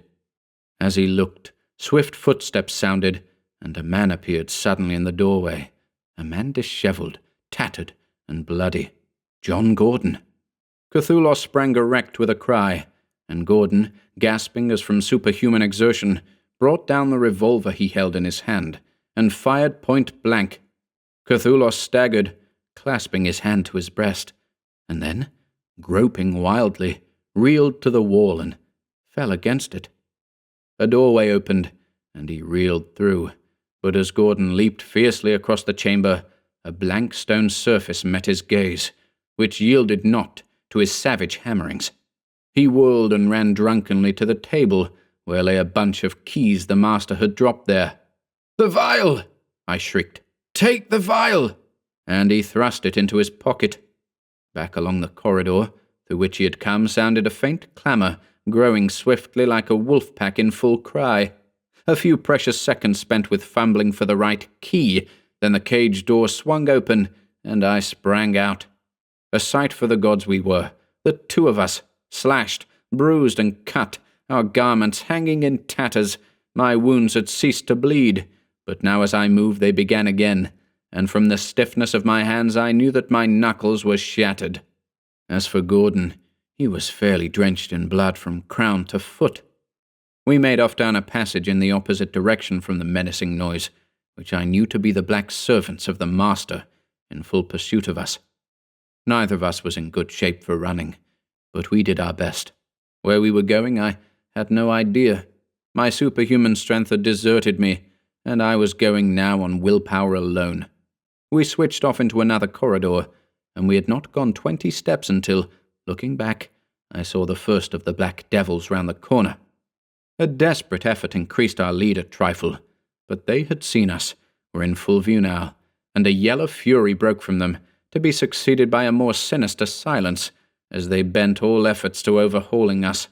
There, a short distance in front of us, we saw a stair loom suddenly in the gloom. If we might reach that, but we saw something else. Against the ceiling, between us and the stairs, hung a huge thing like an iron grill, with great spikes along the bottom, a portcullis. And even as we looked, without halting in our panting strides, it began to move. "They're lowering the portcullis!" Gordon croaked, his blood-streaked face a mask of exhaustion and will. Now the blacks were only 10 feet behind us. Now the huge grate, gaining momentum, with a creak of rusty, unused mechanism, rushed downward.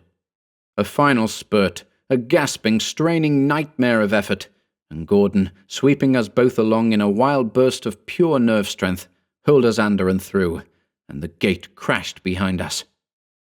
A moment we lay gasping, not heeding the frenzied horde who raved and screamed on the other side of the grate. So close had that final leap been that the great spikes in their descent had torn shreds from our clothing. The blacks were thrusting at us, with daggers through the bars, but we were out of reach, and it seemed to me that I was content to lie there and die of exhaustion. But Gordon weaved unsteadily erect, and hauled me with him. "Got to get out," he croaked. "Go to Warren, Scotland Yard, Honeycombs in heart of London, high explosives, arms, ammunition." We blundered up the steps, and in front of us I seemed to hear a sound of metal grating against metal. The stairs ended abruptly, on a landing that terminated in a blank wall. Gordon hammered against this, and the inevitable secret doorway opened. Light streamed in, through the bars of a sort of grill. Men in the uniform of London police were sawing at these with hacksaws, and even as they greeted us, an opening was made through which we crawled. "You're hurt, sir." One of the men took Gordon's arm. My companion shook him off. "There's no time to lose. Out of here. As quick as we can go." I saw that we were in a basement of some sort. We hastened up the steps and out into the early dawn, which was turning the east scarlet. Over the tops of smaller houses, I saw in the distance a great, gaunt building on the roof of which, I felt instinctively, that wild drama had been enacted the night before. "That building was leased some months ago by a mysterious Chinaman," said Gordon, following my gaze. "Office building originally. The neighbourhood deteriorated and the building stood vacant for some time. The new tenant added several stories to it, but left it apparently empty. Had my eye on it for some time." This was told in Gordon's jerky, swift manner, as we started hurriedly along the sidewalk. I listened mechanically, like a man in a trance. My vitality was ebbing fast, and I knew that I was going to crumple at any moment. The people living in the vicinity had been reporting strange sights and noises. The man who owned the basement we just left heard queer sounds emanating from the wall of the basement and called the police. About that time, I was racing back and forth among those cursed corridors like a hunted rat, and I heard the police banging on the wall. I found the secret door and opened it, but found it barred by a grating. It was while I was telling the astounded policeman to procure a hacksaw that the pursuing negroes, whom I had eluded for the moment, came into sight, and I was forced to shut the door and run for it again. By pure luck I found you, and by pure luck managed to find the way back to the door. Now we must get to Scotland Yard. If we strike swiftly, we may capture the entire band of devils. Whether I kill Kathulos or not, I do not know, or if he can be killed by mortal weapons. But to the best of my knowledge, all of them are now in those subterranean corridors, and—" At that moment, the world shook. A brain-shattering roar seemed to break the sky with its incredible detonation. Houses tottered and crashed to ruins. A mighty pillar of smoke and flame burst from the earth, and on its wings great masses of debris soared skyward. A black fog of smoke and dust and falling timbers enveloped the world. A prolonged thunder seemed to rumble up from the center of the earth, as of walls and ceilings falling, and amid the uproar and the screaming, I sank down and knew no more.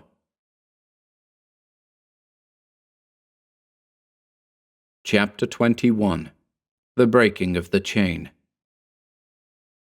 And like a soul belated, in heaven and hell unmated, by cloud and mist abated, come out of darkness morn. Swinburne. There is little need to linger on the scenes of horror of that terrible London morning. The world is familiar with, and knows most of the details attendant to the great explosion, which wiped out 1/10 of that great city, with a resultant loss of lives and property. For such a happening, some reason must needs be given. The tale of the deserted building got out, and many wild stories were circulated. Finally, to still the rumours, the report was unofficially given out that this building had been the rendezvous and secret stronghold of a gang of international anarchists who had stored its basement full of high explosives and who had supposedly ignited these accidentally. In a way, there was a good deal to this tale, as you know, but the threat that had lurked there far transcended any anarchist. All this was told to me, for when I sank unconscious, Gordon, attributing my condition to exhaustion and a need of the hashish to the use of which he thought I was addicted, lifted me, and with the aid of the stunned policeman, got me to his rooms before returning to the scene of the explosion. At his rooms, he found Hansen and Zuleika handcuffed to the bed, as I had left her. He released her, and left her to tend to me, for all London was in a terrible turmoil, and he was needed elsewhere. When I came to myself at last, I looked up into her starry eyes, and lay quiet, smiling up at her. She sank down upon my bosom, nestling my head in her arms, and covering my face with her kisses. Stephen! She sobbed over and over as her tears splashed hot on my face. I was scarcely strong enough to put my arms about her, but I managed it, and we lay there for a space, in silence, except for the girl's hard, racking sobs. "Zuleika, I love you," I murmured. And I love you, Stephen, She sobbed. Oh, it is so hard to part now, but I am going with you, Stephen. I can't live without you. "My dear child," said John Gordon, entering the room suddenly, "Costigan's not going to die. We will let him have enough hashish to tide him along, and when he is stronger, we will take him off the habit slowly." You don't understand, Sahib. It is not hashish Stephen must have. It is something which only the master knew. And now that he is dead or is fled, Stephen cannot get it, and must die. Gordon shot a quick, uncertain glance at me. His fine face was drawn and haggard, his clothes sooty and torn from his work among the debris of the explosion. "She's right, Gordon," I said languidly. "I'm dying. Kathulos killed the hashish craving with a concoction he called the elixir. I've been keeping myself alive on some of the stuff that Zuleika stole from him and gave me, but I drank it all last night. I was aware of no craving of any kind, no physical or mental discomfort even. All my mechanism was slowing down fast. I had passed the stage where the need of the elixir would tear and rend me. I felt only a great lassitude and a desire to sleep, and I knew that the moment I closed my eyes, I would die. "A strange dope, that elixir," I said with growing languor. "It burns and freezes, and then at last the craving kills easily, and without torment." "Costigan, curse it," said Gordon desperately. "You can't go like this. That vial I took from the Egyptian's table, what is in it?" "The master swore it would free me of my curse and probably kill me also," I muttered. "I'd forgotten about it. Let me have it. It can no more than kill me, and I'm dying now." Yes, quick, let me have it. Exclaimed Zuleika fiercely, springing to Gordon's side, her hands passionately outstretched. She returned with the vial which he had taken from his pocket, and knelt beside me, holding it to my lips, while she murmured to me gently and soothingly in her own language. I drank, draining the vial, but feeling little interest in the whole matter. My outlook was purely impersonal. At such a low ebb was my life, and I cannot even remember how the stuff tasted. I only remember feeling a curious sluggish fire burn faintly along my veins, and the last thing I saw was Zuleika crouching over me, her great eyes fixed with a burning intensity on me. Her tense little hand rested inside her blouse, and remembering her vow to take her own life if I died, I tried to lift a hand and disarm her, tried to tell Gordon to take away the dagger she had hidden in her garments. But speech and action failed me, and I drifted away into a curious sea of unconsciousness. Of that period I remember nothing. No sensation fired my sleeping brain to such an extent as to bridge the gulf over which I drifted. They say I lay like a dead man for hours, scarcely breathing, while Zuleika hovered over me, never leaving my side an instant, and fighting like a tigress when anyone tried to coax her away to rest. Her chain was broken. As I had carried the vision of her into that dim land of nothingness, so her dear eyes were the first thing which greeted my returning consciousness. I was aware of a greater weakness than I thought possible for a man to feel, as if I had been an invalid for months, but the life in me, faint though it was sound and normal, caused by no artificial stimulation. I smiled up at my girl and murmured weakly, "Throw away your dagger, little Zuleika. I'm going to live." She screamed and fell on her knees beside me, weeping and laughing at the same time. Women are strange beings of mixed and powerful emotions, truly. Gordon entered and grasped the hand which I could not lift from the bed. "You're a case for an ordinary human physician now, Costigan," he said. "Even a layman like myself can tell that. For the first time since I've known you, the look in your eyes is entirely sane. You look like a man who has had a complete nervous breakdown and needs about a year of rest and quiet. Great heavens, man. You've been through enough outside your dope experience to last you a lifetime." "Tell me first," said I. "Was Kathulos killed in the explosion?" "I don't know," answered Gordon somberly. "Apparently the entire system of subterranean passages was destroyed. I know my last bullet, the last bullet that was in the revolver which I wrested from one of my attackers, found its mark in the master's body, but whether he died from the wound or whether a bullet can hurt him, I do not know. And whether in his death agonies he ignited the tons and tons of high explosives which were stored in the corridors, or whether the Negroes did it unintentionally, we shall never know. My God, Costigan, did you ever see such a honeycomb? And we know not how many miles in either direction the passages reached. Even now, Scotland Yard men are combing the subways and basements of the town for secret openings. All known openings, such as the one through which we came, and the one in Soho 48, were blocked by falling walls. The office building was simply blown to atoms." "What about the men who raided Soho 48? "The door in the library wall had been closed. They found the Chinaman you killed, but searched the house without avail. Lucky for them too, else they had doubtless been in the tunnels when the explosion came, and perished with the hundreds of Negroes who must have died then. Every Negro in London must have been there." "I dare say. Most of them are voodoo worshippers at heart, and the power the master wielded was incredible. They died, but what of him? Was he blown to atoms by the stuff which he had secretly stored, or crushed when the stone walls crumbled and the ceilings came thundering down? There is no way to search among those subterranean ruins, I suppose?" "None whatever. When the walls caved in, the tons of earth upheld by the ceilings also came crashing down, filling the corridors with dirt and broken stone, blocking them forever. And on the surface of the earth, the houses which the vibration shook down were heaped high in utter ruins. What happened in those terrible corridors must remain forever a mystery." My tale draws to a close. The months that followed passed uneventfully, except for the growing happiness which to me was paradise, but which would bore you were I to relate it. But one day, Gordon and I again discussed the mysterious happenings that had had their being under the grim hand of the master. "Since that day," said Gordon, "the world has been quiet. Africa has subsided, and the East seems to have returned to her ancient sleep. There can be but one answer. Living or dead, Kathulos was destroyed that morning when his world crashed about him." "Gordon," said I, "what is the answer to that greatest of all mysteries?" My friend shrugged his shoulders. "I have come to believe that mankind eternally hovers on the brinks of secret oceans, of which it knows nothing. Races have lived and vanished before our race rose out of the slime of the primitive, and it is likely still others will live upon the earth after ours has vanished. Scientists have long upheld the theory that the Atlanteans possessed a higher civilization than our own, and on very different lines.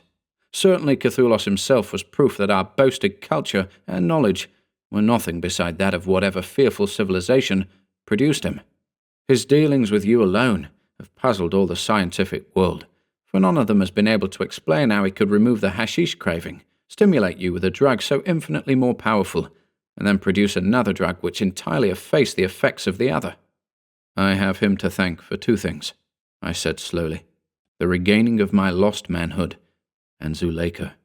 Kathulos, then, is dead, as far as any mortal thing can die. But what of those others, those ancient masters, who still sleep in the sea? Gordon shuddered.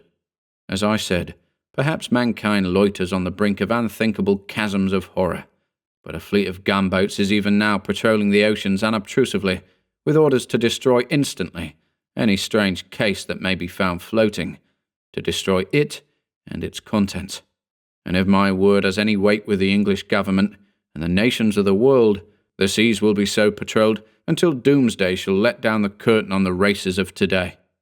At night I dream of them sometimes, I muttered, sleeping in their lacquered cases, which drip with strange seaweed, far down among the green surges, where unholy spires and strange towers rise in the dark ocean.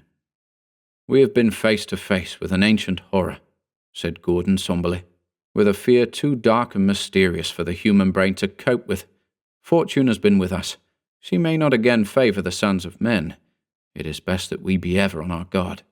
The universe was not made for humanity alone.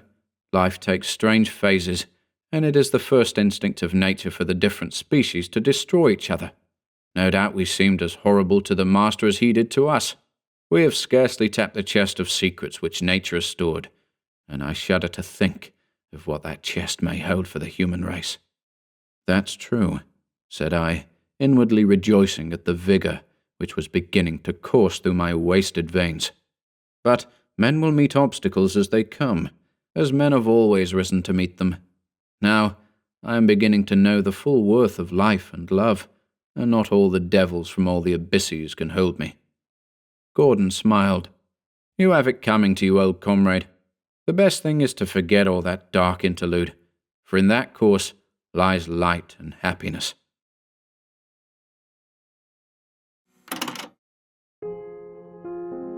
If you enjoyed listening today, be sure to subscribe to the channel by hitting the red subscribe button below. After doing so, click the bell icon next to the subscribe button to receive new content notifications. If you'd like to support our work and receive exclusive perks, consider becoming a channel member by clicking the join button below. To support us in other ways, see the video description for links to our Bandcamp and Patreon pages, our merch store over at Teespring, and further information relating to our releases on Audible, iTunes, and Spotify. And until next time,